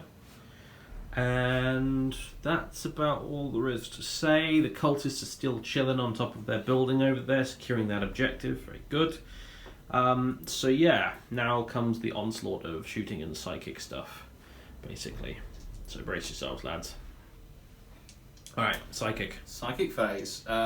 We'll start with a Neurothropial Smite, which is the closest target will be this squad of guardsmen here. 5, 6, 7. Let me try try and deny. I will honestly try. I gotta do it. I need my guardsman alive, even though this is probably a very futile effort. Roll a 10, so yeah. Nice. Denied. Shut down. Okay, we'll do Psychic Scream on them instead. Goes off for 3 mortal wounds. Balls. Alright. 1, 2, 3. Okay, and then the thingies, zoanthropes, are going to cast the horror, and they're going to cast it on that heavy weapon team back there to reduce their leadership and to hit rolls by 1. 11 wasn't a smite, but it's definitely passed. Okay, right, so they are horrid. They are horrified. I have to make a mental note remembering that. That's not good. That's not good. Heavy weapons hitting on 5+, I don't like it. Alright. I do. Oh, I bet you do. Okay, so is that all of it? That's all the psychic. Everyone else is dead. Okay. So, shooting next. Yep. Okay, we're into the shooting phase for the Nids. Only one lone sergeant remains from this infantry squad over here. Makes me very sad to say. After all that shot at it. After all of these guys shot at it, I did take cover on them for my last command point. It didn't help an awful lot. So yeah, I do hate watching my guardsmen die. Makes me sad. But nevertheless, the sacrifice was not in vain. So, now, we've got Tyranid warriors shooting stuff. Okay, so we've got this unit over here shooting that tank with everything. Okay. Shooting a tank commander, so we've got the Death Splitters first. Hitting on 4s. 3 hits, and then wounding on 5s. No wounds. No wounds at all, okay. And then the Venom Cannon. This is the scary one. D3 shots. Just the 1. Ooh. Which hits. Does it wound though? It does wound. It does wound. Strength 8, and then it's -2. Alright, 5 up. Nice. Save. Okay. And then one last thing, that Venom Cannon over there is going to be firing From this remaining soul warrior here. at the last Hellhound. Okay. 3 shots. Oh boy. 1 hit. Doesn't wound. Again, the Hellhound's luck continues to defy mathematical odds. Alright, well, that happened. That is a thing that happened. Bit of a whiff. Alright, so. Do you want to jump straight onto the charge phase? Might as well. Got some charges here. First of all, this unit of termagants is charging this sergeant. As if you weren't having a bad enough day. Alright, okay. Alright, go for it. I'll overwatch you with my grenade. Weight. Probably in 6 there. Yeah, sure. D6 frag grenade shots then for 6. Ooh, 6, nice. And you glad I said that? Yeah, look good hit with that frag grenade there, Missy. Alright, so 6s. Nothing. That's a shame. Okay. Alright. Okay, I need a 5-inch charge. Which what I get? You do get exactly, nice. Right there. The zoanthropes are going to charge your psyker. Right. Last pistol. Yeah, misses. Yep. Psyker versus Psyker headbutt match. Let's do this. And then the main event, inverted commas, the 3 Raveners are going to charge the command squad. Oh. And your Bloody hell. colonel, whatever his name is. Alright. Doesn't matter, he's just meat. Okay, well, the colonel, he's got his bolt pistol, which hits. Of course it does. Van Graff, what a badass. Alright, these guys are toughness what? 4. Alright, 4 up to wound then. Wounds, of course it does. 4 up save because I'm in cover. That's a 1, so that's 1 wound down. Van Graff's a badass, what can I say? Alright, he survived the fall of Cadia, what do you expect? Alright, now it's command squad, so we've got a pair of las pistols. 1 hits. Doesn't wound though. And we've got the plasma gun. Are you going to do it? I'm gonna do it. How many wounds do they have They've got each? 3 wounds each. There's one with 2 wounds currently. Oh boy. Trying to figure out, do I get reroll ones? I think I do. They didn't move last time, did they? No. Let's stay put that command squad. So, yeah, I think I should get reroll ones.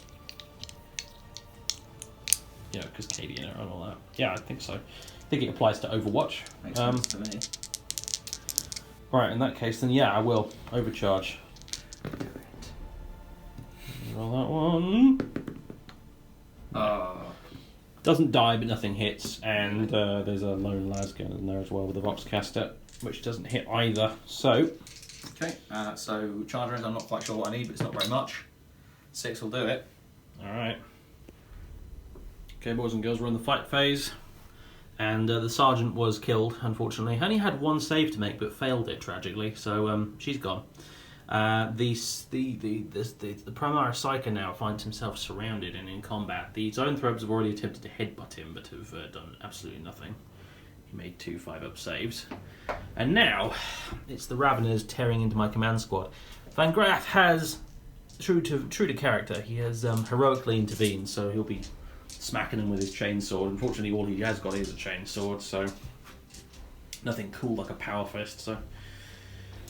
yeah, here we go. Okay, so I did declare a charge on both of them, so I'm going to split my attacks 50-50. The tabletop tactics dice are going to be on the command squad, Right. and the ones with the black pips are going to be on your colonel there. There we go. Hang on, 3s. Right. So he's getting away with it. Strength 4, so wounding on 3s. They're rending, so 6s are bad times. Okay, so that's... yeah. Uh-oh. So it's 2 wounds at -4 on your colonel, and 1 wound at -4 on the command sword, and 2 at -1. Alright, well, he's got his refractor field, so I need 2 5-ups here. Come on, Van Graff. Come on, dude. Makes 1, fails 1. It's only 1 damage, so Only 1 damage, alright. he can take it. So, So if I'm not mistaken, one of your command squad just dies. And yeah, then one is 2 of them straight make up saves. dead, so that'll be the Voxcaster, since he actually serves no useful function anymore in this army, because I've got no other infantry squads with Voxcasters around. And 2 6-up saves. Right. No, not even close. Alright. So I'm going to kill the banner and the medic, as much as that pains me to do The so. banner falls. Oh. Uh, But that brave veteran with the plasma gun. you know what? I can't kill the banner. Can't kill the banner. I can't do it. The Can't do sensible thing is to leave the plasma gun alive, but I can't do it. Someone's got to pick up the banner. I tell you what, this is what happens. Medic cops it, unfortunately. And the banner falls, but Hero Plasma Guy drops his plasma gun He definitely does that. and picks up the banner. That's what happens, okay? Waves it all because he is Cadian. Yep. And now they've survived, they're going to promptly run in the other direction, so... Nice. But yeah, that's we'll leave that part out of the official record. You get to fight back now. I do. Well, Van Graff, honestly, how often do guard commanders get in combat? So I'm gonna need to look this up. Okay, they've piled in. The banner fellow, I'm gonna do him first. Because he's a veteran, he might actually have 2 attacks, but I can't bother to go find out. So I'll assume it's 1. He does hit though, and he's gonna wound on a 5. Yeah. Okay. And now Van Graff, he has 3 base attacks, 1 extra for having a chainsword. Hits on a 3+. Okay, hits 3 times. Wounds on a 5+. Doesn't wound even once. That's very disappointing, but never mind. Just your psycho. Yes, the Psyker. The Psyker. Okay. Okay, the Psyker's going to try and whack some of these Zoanthropes, even though they have a 3-up invulnerable save. With their Shadow in the Warp, they're probably driving him half mad right now. I think his only instinct is going to be to try and kill them, whack them with his Force Stave. So that's what he's going to do. He's got 3 attacks, hits on 3s. He does hit all 3 times. Now this is Strength 5, so this will wound on 3s. Wounds 3 times, AP -1, so... 3 up invulnerable saves. 1 fails. Alright, D3 damage for 2. Okay, so 1's got 1 wound left. Nice. Now, as heroic and cool as that was, funnily enough, I actually wanted the Psyker to die, because now he's surrounded, cannot fall back, and therefore that means that I won't be able to shoot at any of these irritating bugs next turn, because they'll be in close combat with my Psyker. So, yeah, unless I can get him out over that column that's fallen down there or something, but I don't know. Maybe. That's a bit slim. We'll have to measure up that a little bit with base width and stuff, and yeah, anyway, so... Right, that's the end of Nid's turn 4. Took a beating there, but the banner is still standing, as is Colonel Van Graff. I think we need to book it out of these ruins right now. Get back over here somewhere where it's vaguely safe, because we're losing ground. We're losing ground. Unsurprisingly, the Tyranid swarm is pushing us back and back and back and back, and we're taking out huge chunks of them with our firepower, but securing ground we certainly are not. So, bad news bears. But let's see if we can't do something about it. Guard, turn 4, coming up next.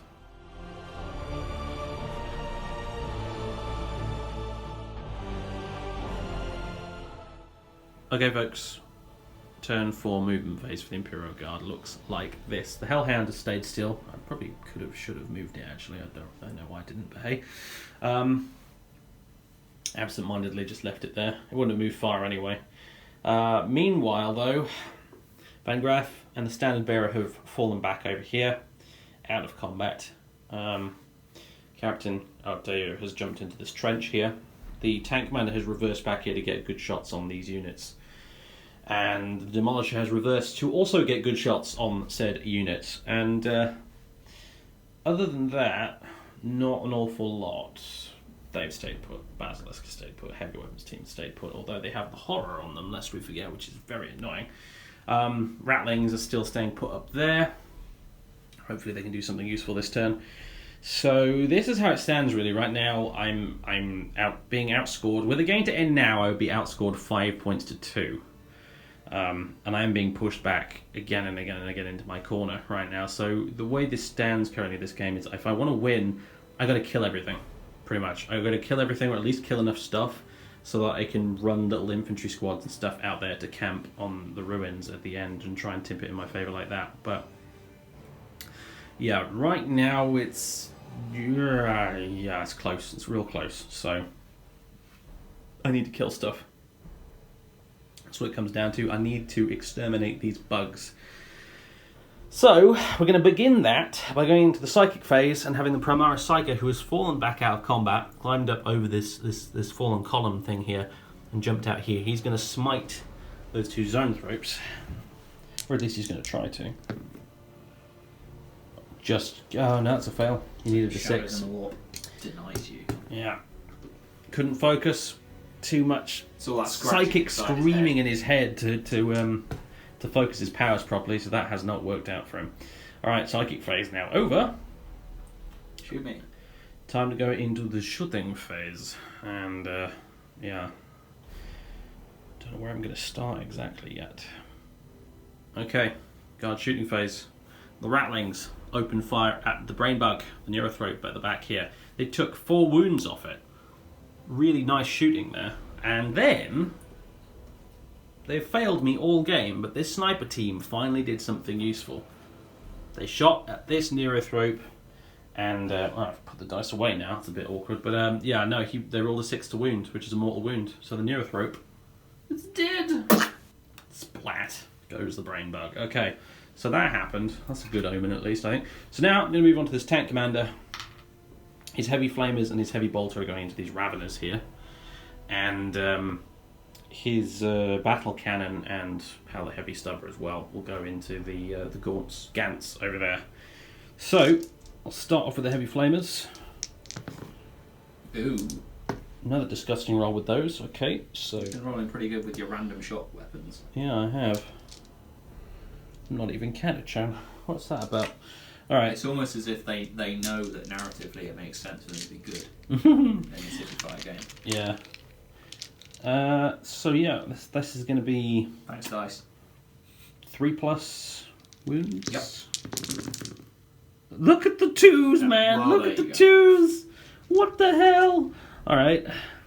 Apparently the dice don't know the narrative. Yeah, it was all lies. Alright, we got 5 anyway. Okay, at -1. So it ignores the cover for that, so 5 up saves. I failed 4, so that's 1 dead and 1 down to 1 wound. Do you get a cover save? Yeah, because they're in a building. Yeah, but does this not apply to you as well? Oh, that's a good point. Digestive denial? Yes, it does. In that case, I think I rolled a 5 in there, so that's 1 left. Ah, there we go. Right, now the Heavy Bolter. 3s to hit. 2 hits. 3s to wound. 2 wounds. 6 save 1. Got 2 wounds left on that Ravener. Okay, that's irritating, but it's okay. Alright, so... That's exactly as many as would be killed with an overcharging plasma pistol. Oh, really? Just saying. We'll get to that in a minute, alright? So, tank, big battle cannon now. Pound them to dust. He's ordering himself, obviously. So, at the Gants. Alright. 5, 6, 7, 8. Desperate times. Doing it, I'm doing it. Go big or go home. Doing it. I'm doing it. Yes! Damn, I get really lucky with these gambles I take. Alright, so that's 10. And these will hit on 3s. Okay, and these will kill on 2s, I believe. Yep. 1, 2, 3, 4, 5, 6. Dead. Turn against. 6 Big dead. high explosive shell just impacts in the middle of them all. And now the Heavy Stubber on the top. 2 hits. 2 wounds, no AP at all. 5 ups then. Nope, 2 more dead. Okay, good. Made an impact there at least. So, next up... I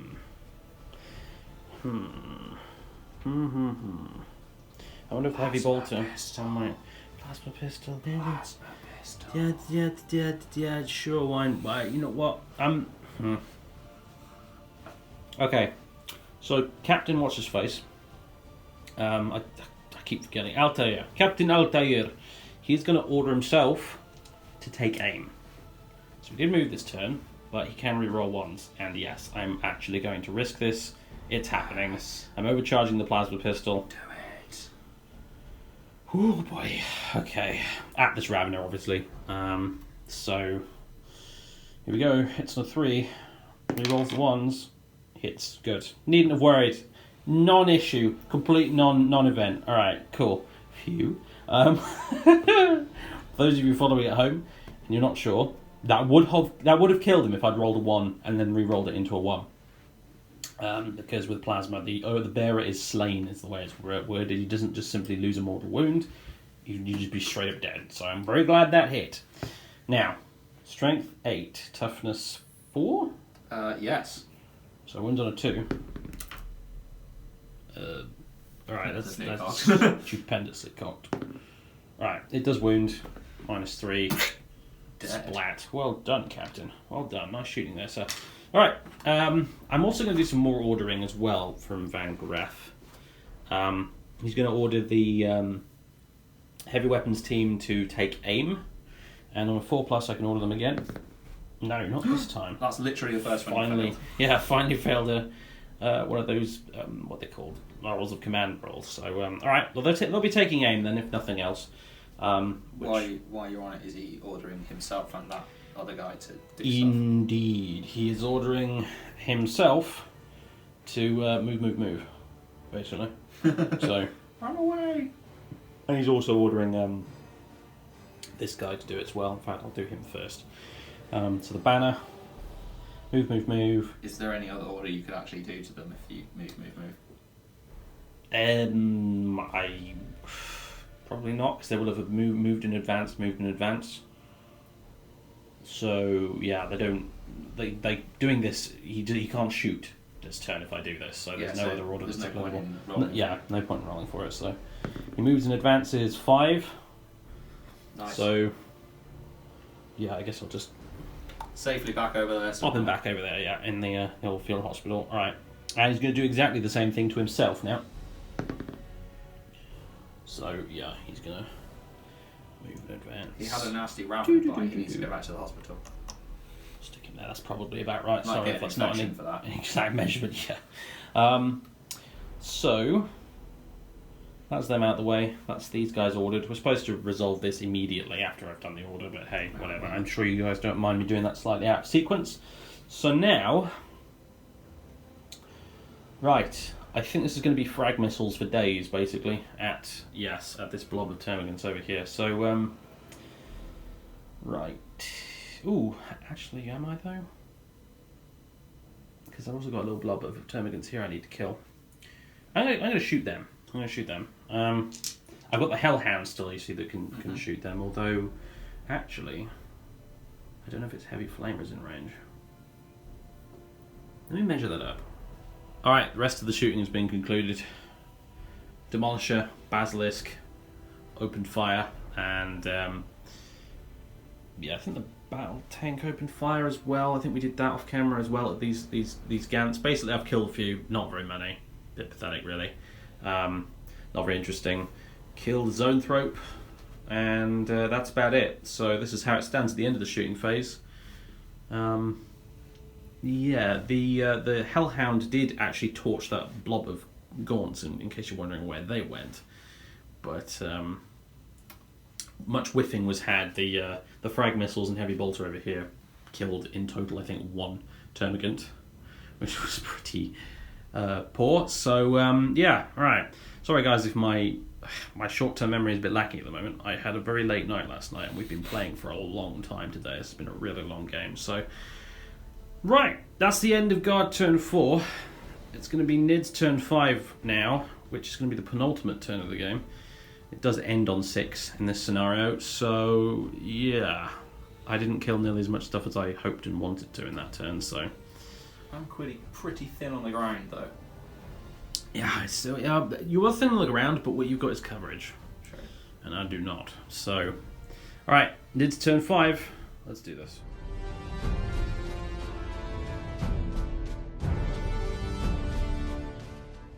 Alright, ladies and gentlemen, it's a turn summary. Whole of turn 5 for the Tyranids things went as followed. You have to forgive us doing, cutting things back a bit because it's getting quite late and we'd like to wrap this up, as awesome as this has been. But what happened was, began with the Zoanthrope attempting to smite the old Hellhound, but the lone Psyker in the middle here, this hero who probably deserves a name at this point, denied the foul Xenos squiddy thing, and it didn't go off. However, the venom cannons from that warrior and this warrior here managed to finish it off, and it did explode in a big ball of Promethean fire. Killed a couple of ratlings, killed a heavy weapons team and put one down to a wound. And it only killed one. It only took 1 wound off the Zoanthrope, so got off pretty lightly there. So that was not nice. So that's gone kaboom, and that's pretty much all that happened. That's pretty much all that happened. These 2 termagants sniped at the Psyker, who unfortunately took 2 wounds and failed both his saves, which is a bit of a shame. But he is still alive. He's not been charged because apparently the Zoanthrope's terrible in combat anyway, and this warrior here wants to retain his +2 cover save by staying still, essentially, so he's not charging the Psyker either. That is turn 5 for the Tyranids, as it stood. And now we'll try out turn 5 for the Imperial Guard. And I'm just going to see if I can kill more stuff, essentially. That's what it boils down to at this point.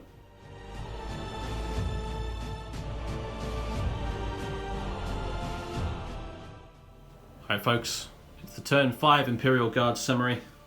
And that was interesting. Because the tables have now turned, essentially. What's happened is the sniper team jumped off the building, were ordered to move, and have made their way over here. Captain Altair has moved in with them, and the tank commander has driven up onto this ruin base. So we now control the ruins, especially because our hero Psycho managed to smite the Zoanthrope, and that's gone. Crack missiles from this heavy weapons team eliminated the lone Tyranid warrior stood over there, and a combination of fire from both tanks and the Basilisk managed to wipe out the 3 Tyranid warriors camping on these ruins over here. So, what this means... Oh, and the Ratlings killed some Termagants, but that's not very important right now. What this means now, though, is I control 1, 2 ruins.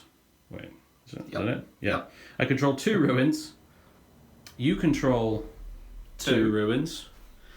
But I also have Slay the Warlord. So I'm winning 3-2 at this moment in time. But now it's turn 6 we're going on to, and that is the final turn of the game. So, yeah. It's crunch time. It is crunch time. Okay, we finally made it to turn 6, people. Turn 6 has consisted entirely of this unit of Termagants running across here, getting a model over on this ruin piece here and securing that, and also crowding onto this base here, which, because of the objective secured rule, as they're a troops choice, means they now control this ruin here. So that's not good. They're now charging into close combat with this Psycho. He did Overwatch with his last pistol, didn't hit anything. And I thought we'd film this because it might be his final moments, and he's been an absolute hero this game, so let's do it. So I've got 7 attacks on him. Actually, I think I've got 8 there. And I actually hope I don't kill him. Yeah, you want to be locked up in there with not being able to be shot 2, at, so... 3... 5 hits is a bad start. 4 wounds is a very bad situation. He does only have a 5-up save though, so... And he only has 2 wounds left. Ah, damn it. There we go, he's had it. He falls. Hero Primaris Psycho, you're going to get a name and a backstory and all sorts, because you earned it this time, buddy. And also a repaint, because apparently your eyebrows chipped off. That's not good. The metal models, anyway. Okay, so that basically concludes your turn 6. Yep, your turn. Imperial Guard, turn 6. Blow them to smithereens, do it, destroy them all, etc, etc. Alright, we're going into turn 6 for the Guard, and we're just going to get straight through it here. Van Graff has moved up here. He's ordering this sniper team to 1st rank fire, 2nd rank fire. Can he issue another order on a 4-up? Yes, he can. Alright, so he'll order them to take aim as well. So reroll 1s. And, yeah, so... Basically what happens is here, I need to kill enough of these Termagants that they run away in the morale phase. If they go and they're gone, game's mine. I'll have this ruin, I'll have this ruin. The cultists back here, the Genestealer cultists, will still control this, and I'll also have Slay the Warlord, so I will be winning 2 points up. This is essentially all it comes down to. If I can kill enough of these guys, I win. So, these guys, we did 1st rank fire, 2nd rank fire, so let's do the 3 sniper rifles first. Okay, 1 hit. Doesn't wound. Man, these sniper rifles, man. They killed the one thing. They've done their job. They're firing spuds, I tell you. Alright. That's not great, but I do have 3 lasguns in the back, so that's 4 shots each. And there we go. This looks a bit more optimistic, I hope. 4s rerolling 1s. Couple of 1s. Alright. Healthy spread of hits. 4s, 2 wound. Alright. 3 wounds. From lasguns, yeah? Yeah, from lasguns. 6 up saves. No, 3 dead. 3 dead. Off to a good start. So, now, this will probably seal the deal, but Tank Commander's Heavy Flamers. Yeah. 2d6 auto hits for 5. He's a wound on 3s. One off the table, and landed on my toe and actually kind of hurt. 3. 3. Yep, I just removed them. Yeah, they're all auto dead, so... heavy bolter. 3 hits, nice. 3 wounds, -1, auto dead. 3 more dead. Battle cannon, 2d6. 10. Good grief.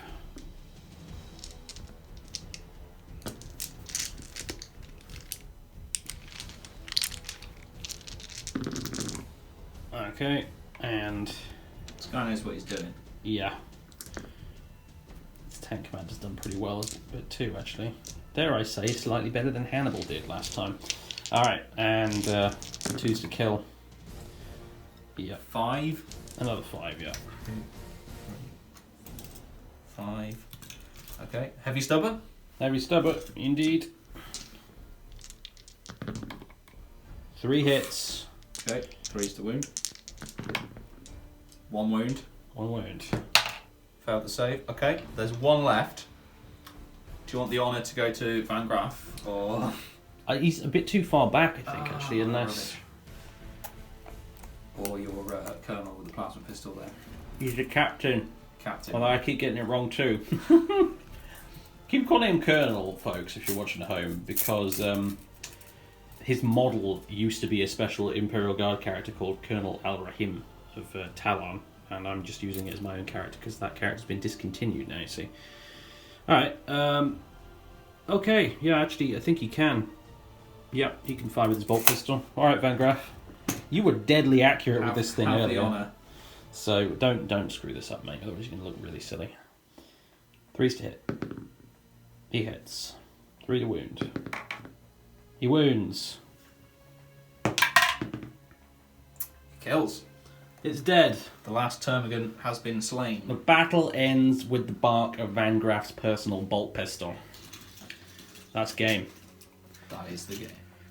Dan, thank you so very much for coming along and filming this campaign with me, and this battle in particular. This was... Holy shit, guys, we've been here for a long time. Pardon my French, but we have been filming for ages today. It has been extensive.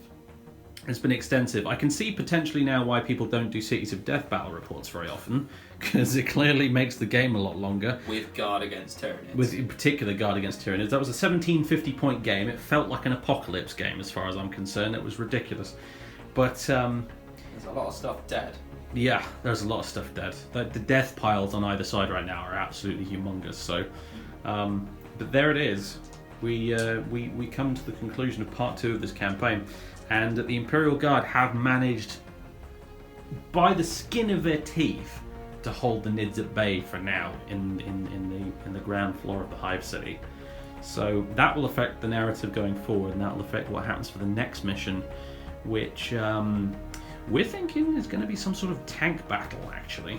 Some sort of big tank battle. Monsters versus tanks is what will probably be happening going forward, as relief forces from outside the city try to flank around the Tyranids and cut them off and eliminate them. And now that the forces inside the city have managed to push back, it's getting very Stalingrad in here, so the tanks are going to be roaring across the plains outside the city to do some flanking. I think that's what we'll be seeing next time in part 3 of this campaign. So ladies and gentlemen, boys and girls, thank you very much for watching. That was an epic game. I do not regret it one tiny weeny little bit, as long as it was, and as little sleep as I've had. It was awesome. So thank you very much for watching, everybody, and I'll catch you next time for part 3 of this when we get around to filming it. Toodaloo.